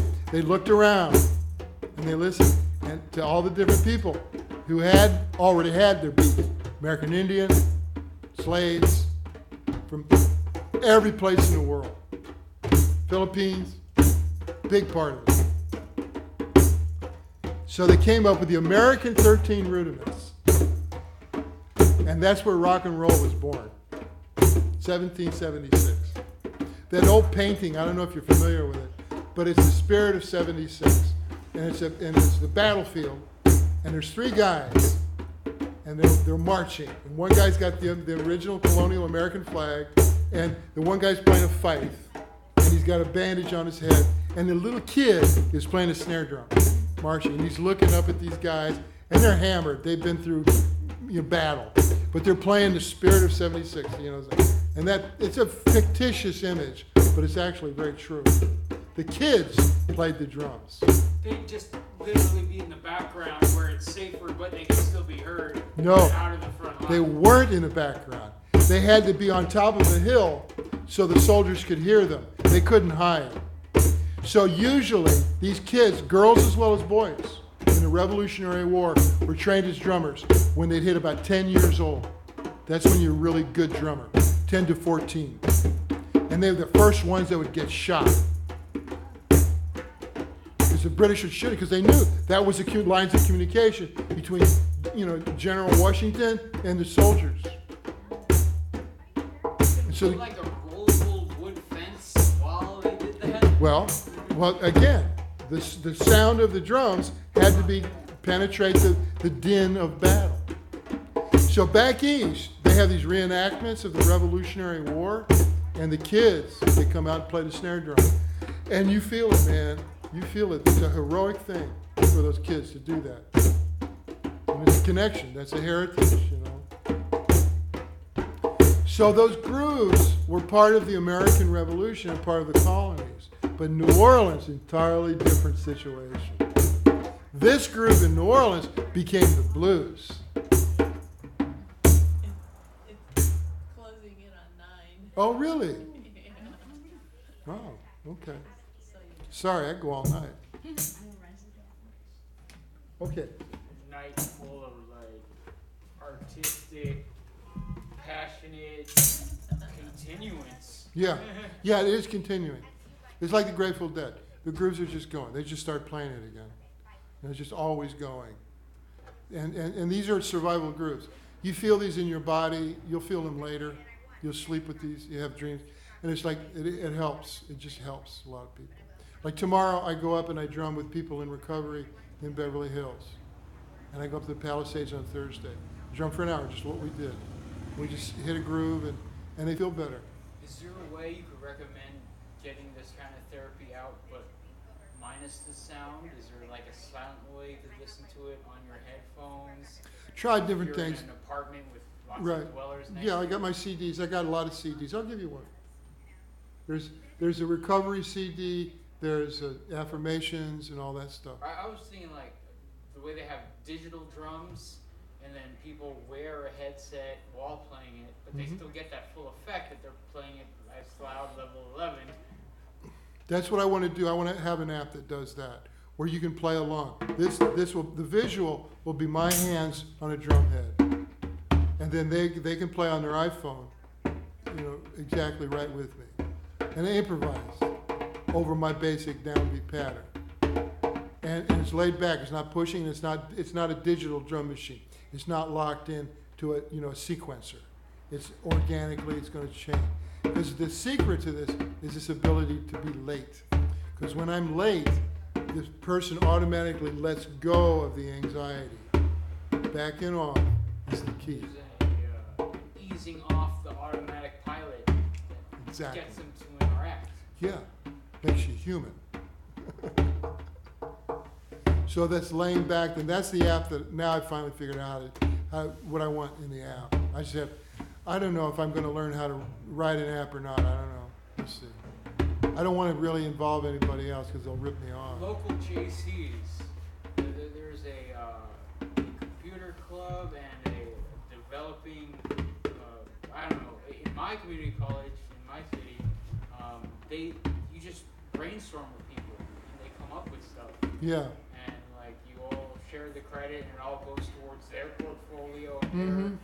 their transcript records, because they're all trying to prove That's a that good they- thought. these are Like Santa Monica College or somebody like that here. That's a good idea. But it's like you're writing code, right? I mean, if you're writing an app, you got to write. What language are they writing in? I don't even know. Might be Linux for Android programs. Because that's different. The iPhone has got their own. That's the separate language. If you want an app, you've got to write it in different languages, right? Once it gets written in one, it can be brought. But to Linux is other- probably the one of the basic. Yeah, that's the one that I Pretty- think banking systems and cellular networks use. Yeah. Okay. Yeah, that makes sense. Because I was working with. I think we'll call it a night. Yeah. Do you want to close out?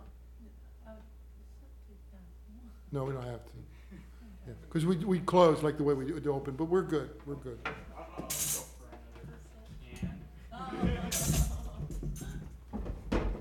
I got to get up. My butt fell asleep about a half hour ago. Yes, at 11 or 1? What goes in this?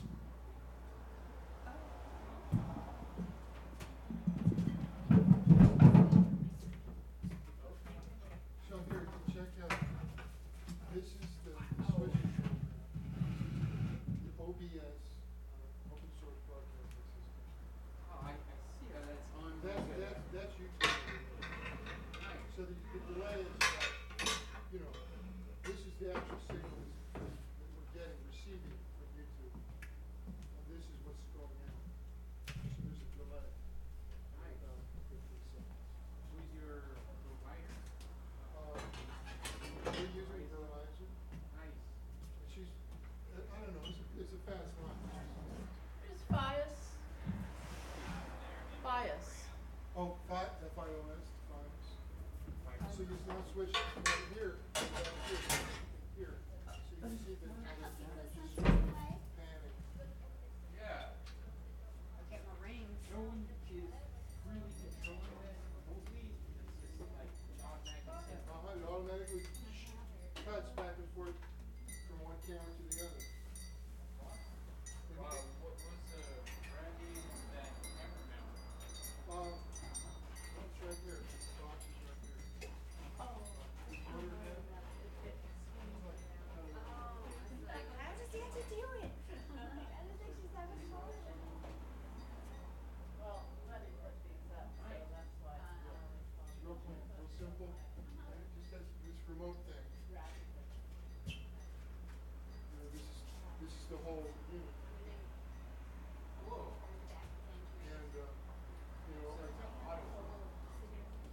not the switcher.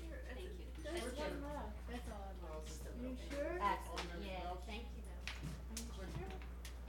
For sure. And I need to get you some more. No. Yeah.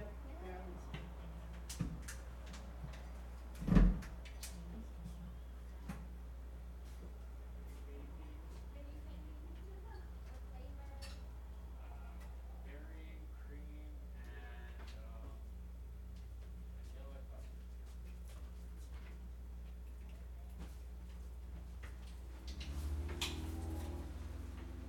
So here, I'll show you,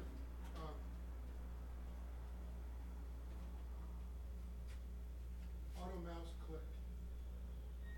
So when you click, it gets the coordinates, the X, Y coordinates, anywhere on the screen. It remembers those. And then you can adjust the time, the delays, milliseconds. There, just click automatically. Whenever it clicks, it comes back to this window. So now we're on this overhead shot. And so it just sequences back and forth between these two. Just repeats 35. So it's like, this is like your switcher. Jumping back and forth. There. See, now it's switched over there. It's switching between two different live feeds Yes. right now, based on what exactly? The click of you at this Okay, we're- workstation? Yeah, I'm gonna turn off the timer now. We'll switch once more, but so. Oh, it was based on a time interval. Yeah.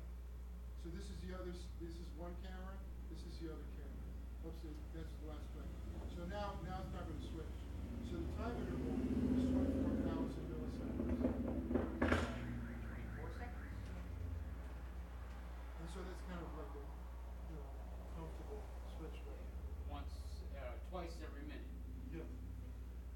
So now, in order to activate the switcher, because right now, it's not on. So I just, it's so simple. Now, control, Shift X is my stop and start execute command. So now it's active again. So now it's timing itself, and it'll eventually switch after 2,400 milliseconds. It'll go to the other camera. Nice. It's just free, all free. Nice. Like the switcher, this mouse memory program, this free download, and this, the OBS, and what else?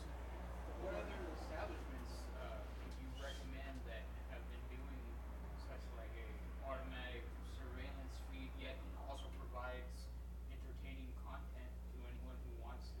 Were they the ones? I haven't found anybody else. It's hip enough to figure it out. Yeah, I mean, this could be like a whole presentation you sell to like a place that has like an open mic poetry night or something, Yeah. and like you didn't have to hire a whole crew to be there. And it's totally portable. All you need is a laptop and a relatively high-speed internet connection and two cheesy cams, wood cams. The actual mics, those are those. Yeah, well, a lot of mics, yeah.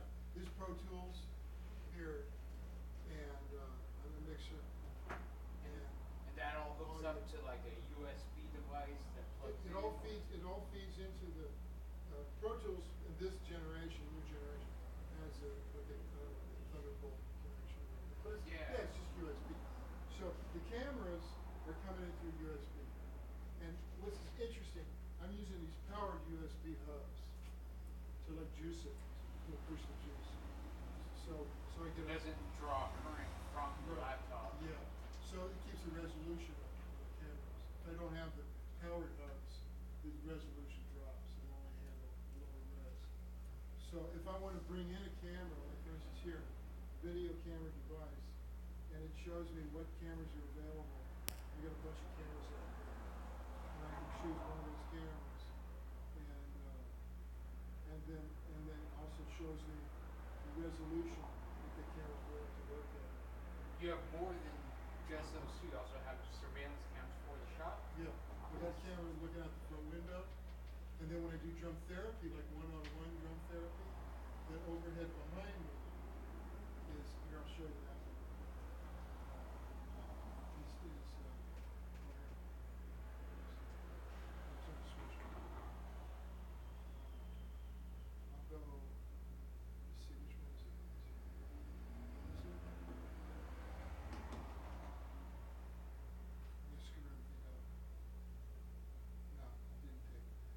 too much going on. Yeah. But okay, well, I'll stop all this. Oh, I know what I'll do. Yeah, I'll bring up. See, up here, this is OBS is a clean, simple thing. It's come up here and says, okay, my therapy cam. Can you show me? Oh, I disconnected it. Anyway, it's overhead. So I have me and my client, the patient. Vet therapy you. That's a street. Nice. That's for sound therapy? It's like psychotherapy. Doing what we've been doing tonight. The person gets the boundary. It's just real simple. And you talk about position. We lay the group back to the patient. They feel safe. And they all know whatever they need to do. And they feel good about themselves. And it just, it helps. And then you drum in new information. I'm working, this is working for me. I can do this, whatever. Because you drum in, where our belief system's rhythmically programmed. That's the bottom line. You use these right now.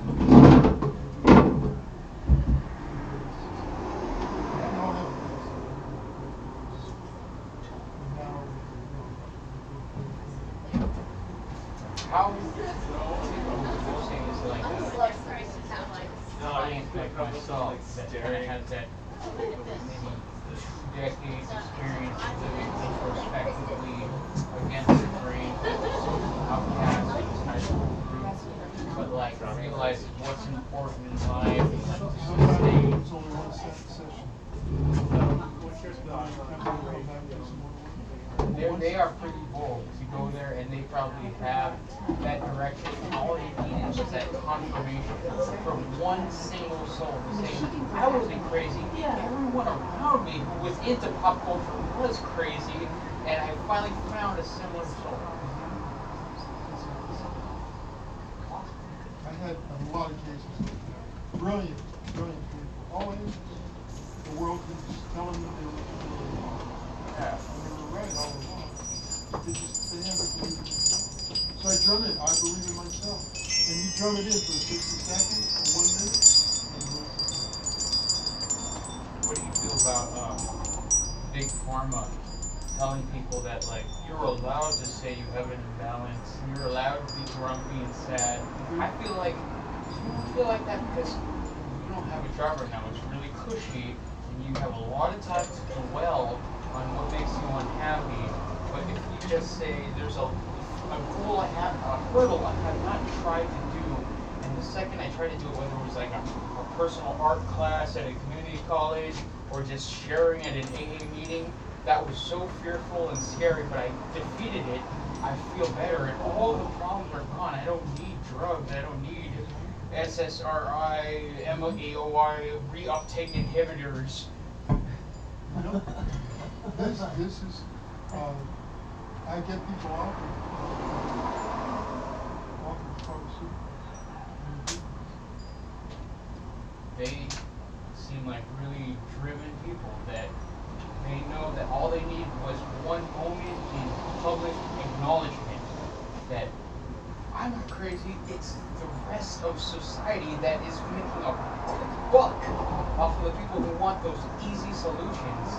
There's embarrassment, there's a little bit of accomplishment that needs to be done, and if you're not willing to take all those steps, just 2, you're gonna be diagnosed as something as a victim instead of your own fault.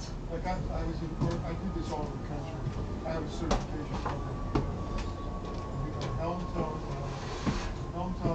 protocols, healing drug therapists.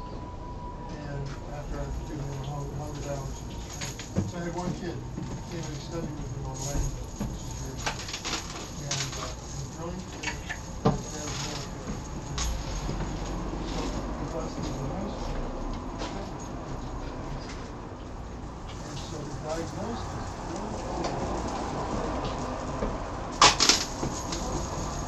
but that was You seem like a bored person, probably.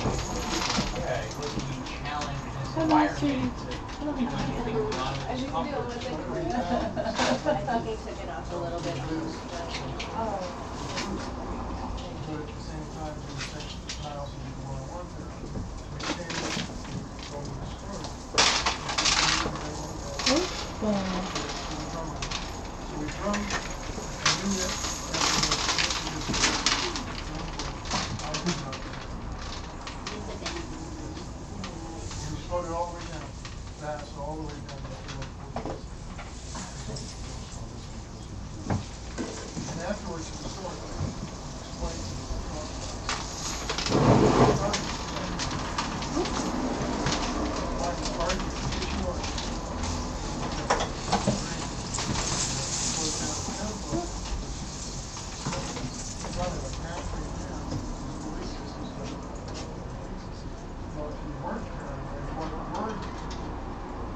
So then this discussion. Did you sleep well last night? Yeah, I did. Not big sleeping pot.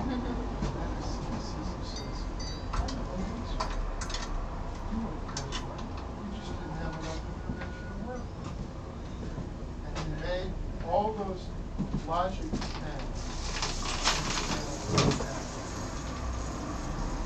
so when he was done, he was like present, confident, clear-headed, totally clear on what he was going to do. And it didn't matter what his father had to say. It didn't matter what his father was going to say. And three sessions with this guy.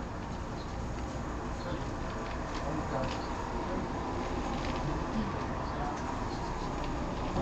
So now, last I heard, he was giving newspaper, he was writing newspaper reviews on new books on psychology and stuff like that. He became a certified therapist. And so he was electronic. And now he's publishing all that. You know, so sit here. His reviews of new books on psychology. Brilliant kid.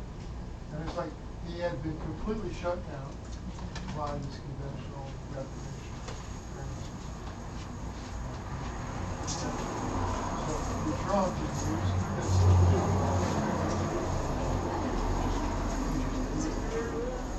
I was looking, did I tell you about that feeling that heart. That's love. That's I'm here. So the drum is a way to talk to you. This is fun. And we just got to talk to you. Now rhythm is basic rhythms. There's all kinds of Universe, bring this to me. Bring me my sister. But if you go out with well, what now? The person speeds up tempo. Speed up tempo when you're trying to move fast.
Come down, and they throw it down. They do the rap thing, and we send you thank you letters.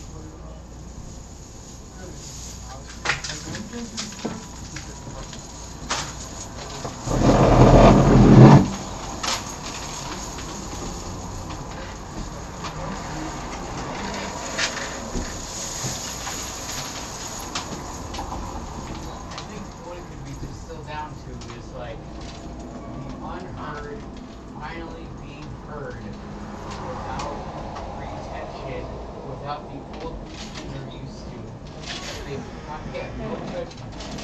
finally realize they were seeing all along the people they were around telling them they were a specific set of something were just the defeaters from the get-go, and they're happy to burst out of that bubble and be somewhere else for once. And when they burst out, when they're in a group, they burst out. Oh, it's like that.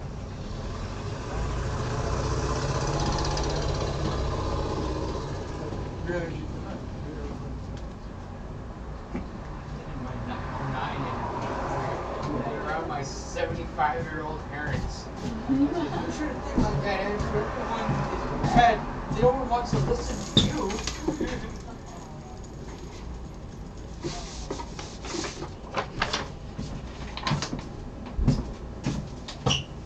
Okay, here's street flyers, and it's like the Facebook and YouTube's address at the bottom. This is the Times, and don't your friends, whatever. I would definitely tell them about it, and I would and like this fall semester, like right now I'm only in a volunteer club and a Japanese cartoon club, but like coming this fall, I'm gonna be signing up to more things, like in a yoga club, a vegan club. So anyone who's like spiritual and is concerned about the invisible, I know I'm as well. So, if you want to come for a private one-on-one session, feel free, whenever you want to do that. I have drop-ins all the time. Nice. Because it's $1 a minute there. But you don't work like that. You come for free. So it's like, awesome. yeah, they come in, they go, I need the drum. Once they got this, and so I take $1 a minute. So they come for 5, 10 minutes, and you're ready to go. Okay, I'm ready. I'm about to deal with the world. And so that's just, that's a pep talk. But it works. People stop. We see people are. We see clearly. Here. You get down to strength, confidence, and joy, acceptance. It's not intellectual. It's all heart. My parents are from 1940s, United States, Allied War, like, you two are how, like, this is what I was really supposed to be.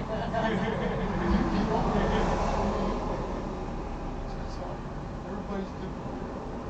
I think the world, they're wearing avatars. And they're looking at me saying, Andrew prefers not to socialize with this group and do this, and we're secretly disappointed. But we're going to pretend that that's not a real thing, and we can't read his mind, but we're only going to do that for his safety. But in my mind, I'm like, I could have put up with more uncomfortable situations. I could have done more to challenge my comfort levels, but I didn't. And when I see opportunities like this, I'm like, this is it. This is how I can show that I can be a Earth ambassador. No matter how old you are and have existence here, there's a mutual respect. I can punch this far, but I will respect everything around me. And I think the world needs to know that, because they all kind of think that they're their own, like, private emperors in this space.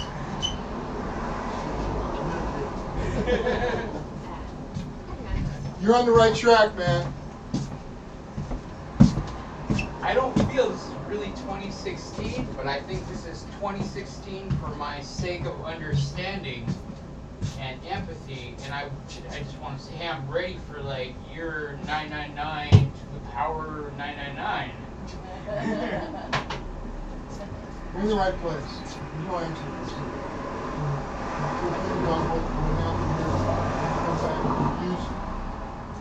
You know the belief system, the way the mind works, is going to be smart.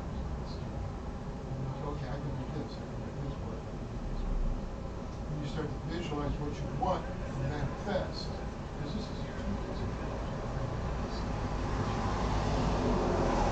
of course you got to get all the stuff together, but it's like it's an old joke. It's an old hipster saying. It's like, I got my shit together, man. It's just too heavy. What's that saying? Yeah. Seinfeld, or I wish I why do hipsters walk so slow? Because they don't got anywhere to be. But like, They I are feel where like they I need need to to be among some insecure MTV generations. Say, no, you do not have to be flossing it at the mall. Nobody cares. They're afraid that you want to jump them. Yeah, so, your unique perspective is very valuable and will be more valuable. The more confidence you get. You have a voice. You're good at Every time, like, I'm around greatness from family, I feel like, wow, this can't be random. it. It's not. It's not. Like, I'm our first engineer born into this position, and to me to be silent and say, okay, thank you, I'll go home now and be an only child and silent. No, I need to hear this. I need to publicly see it. Wow. Are you for real? Yeah, it's the new one. It's our record company. We can do it when we want. Thank you so much. I will listen to this. Is this like something appropriate, like I think so. before bed? Oh, some of it's pumped and some of it's way mellow. Okay, I'm taking a body conditioning and a yoga class this fall, so I will have this ripped on MP3s and be listening to it as I'm working. Yeah, it's a good workout. It's a good workout. And like the whole spiritual involvement and This also has to significance. do with all the UFOs and extraterrestrials. Yes. Because this communicates with all the titles of the song. You'll get it once you see the titles. The Aldebaran. There's time. When I was 10, I was in a Star Trek video with my mom and dad Wow. in Universal Studios. Oh yeah, I remember that one. How do you know that? Put it on YouTube for like an hour, and my aunt got mad and said, "You must take that down, Andrew." But if you saw that, it means we're already okay. Yeah, digital connections. Yeah, I was at the Star Wars, no, Star Trek anniversary. When they had the ship, the original ship, on the sound stages. And everybody, Entertainment Tonight was there, everybody was there. We were shooting everybody. It was like Spock, Commander Kirk was there, everybody was there, the whole crew. So we were standing there having a drink at the bar, and Entertainment Tonight was shooting William Shatner, and it was just full of people, just hundreds of people, and this whole Star Trek scene behind us. And the guy I was with, that was Arthur Klein. He says, in the future, like 40 years from now, somebody's going to see this video footage, and they're going to say, "What were you doing there?" And I said, "No way." And I turned around, and Shatner's like talking to the camera, and the camera's shooting right over his shoulder, and I'm, dead center, right in the middle of the shot. And my mother, she saw it on Entertainment Tonight, the next week, a couple of weeks later. She says, "What were you doing there?" Yeah, it was Arthur. That's Arthur Klein. So it's like, being here in Southern California and the whole extraterrestrial thing, it's no accident. It's all happening. Mercy, compassion, understanding other ways, other civilizations. I like that more than Star Wars. Yeah. You have to say that that's an absolute bad man. But what if that absolute bad man did not know anything other than some kind of crazy culture like that? So Star Trek bridges that gap. Yeah, it was the original vision. And that night it was great because we were on the bridge, the original Starship Enterprise, and Robin Williams comes in. And he's low key. Everybody turns him. And the captain's chair was there, and no one was sitting in the captain's chair. And the captain's chair. Okay. And he sits down and he immediately became commander of the Starship Enterprise. And it was one of the coolest moments in Hollywood where, like, You know, he was dealing with the Klingons and everything else, and he was like he was a perfect starship commander. I mean, he was just incredible. And it's like nobody had a camera and never got on film. That kind of behind the scenes footage would be something people would pay a DVD to have that bonus footage of. Yeah, it was, so that, you know, we'll have more. You come back whenever you guys feel like. Bring your pals, whatever. But you probably want to do one on your own, at least one. Okay. Just get home safe. This body is used to. No, I'm not talking about your body. I'm talking about the LAPD. It's that line. It's, Do you know. you need to charge your car more? Oh, we should have charged your car? Yeah, but I can still probably make it home and go to the same charging spot and charge before I got There's a charging station around the street. There's ones that can do it in 5 hours and ones that can do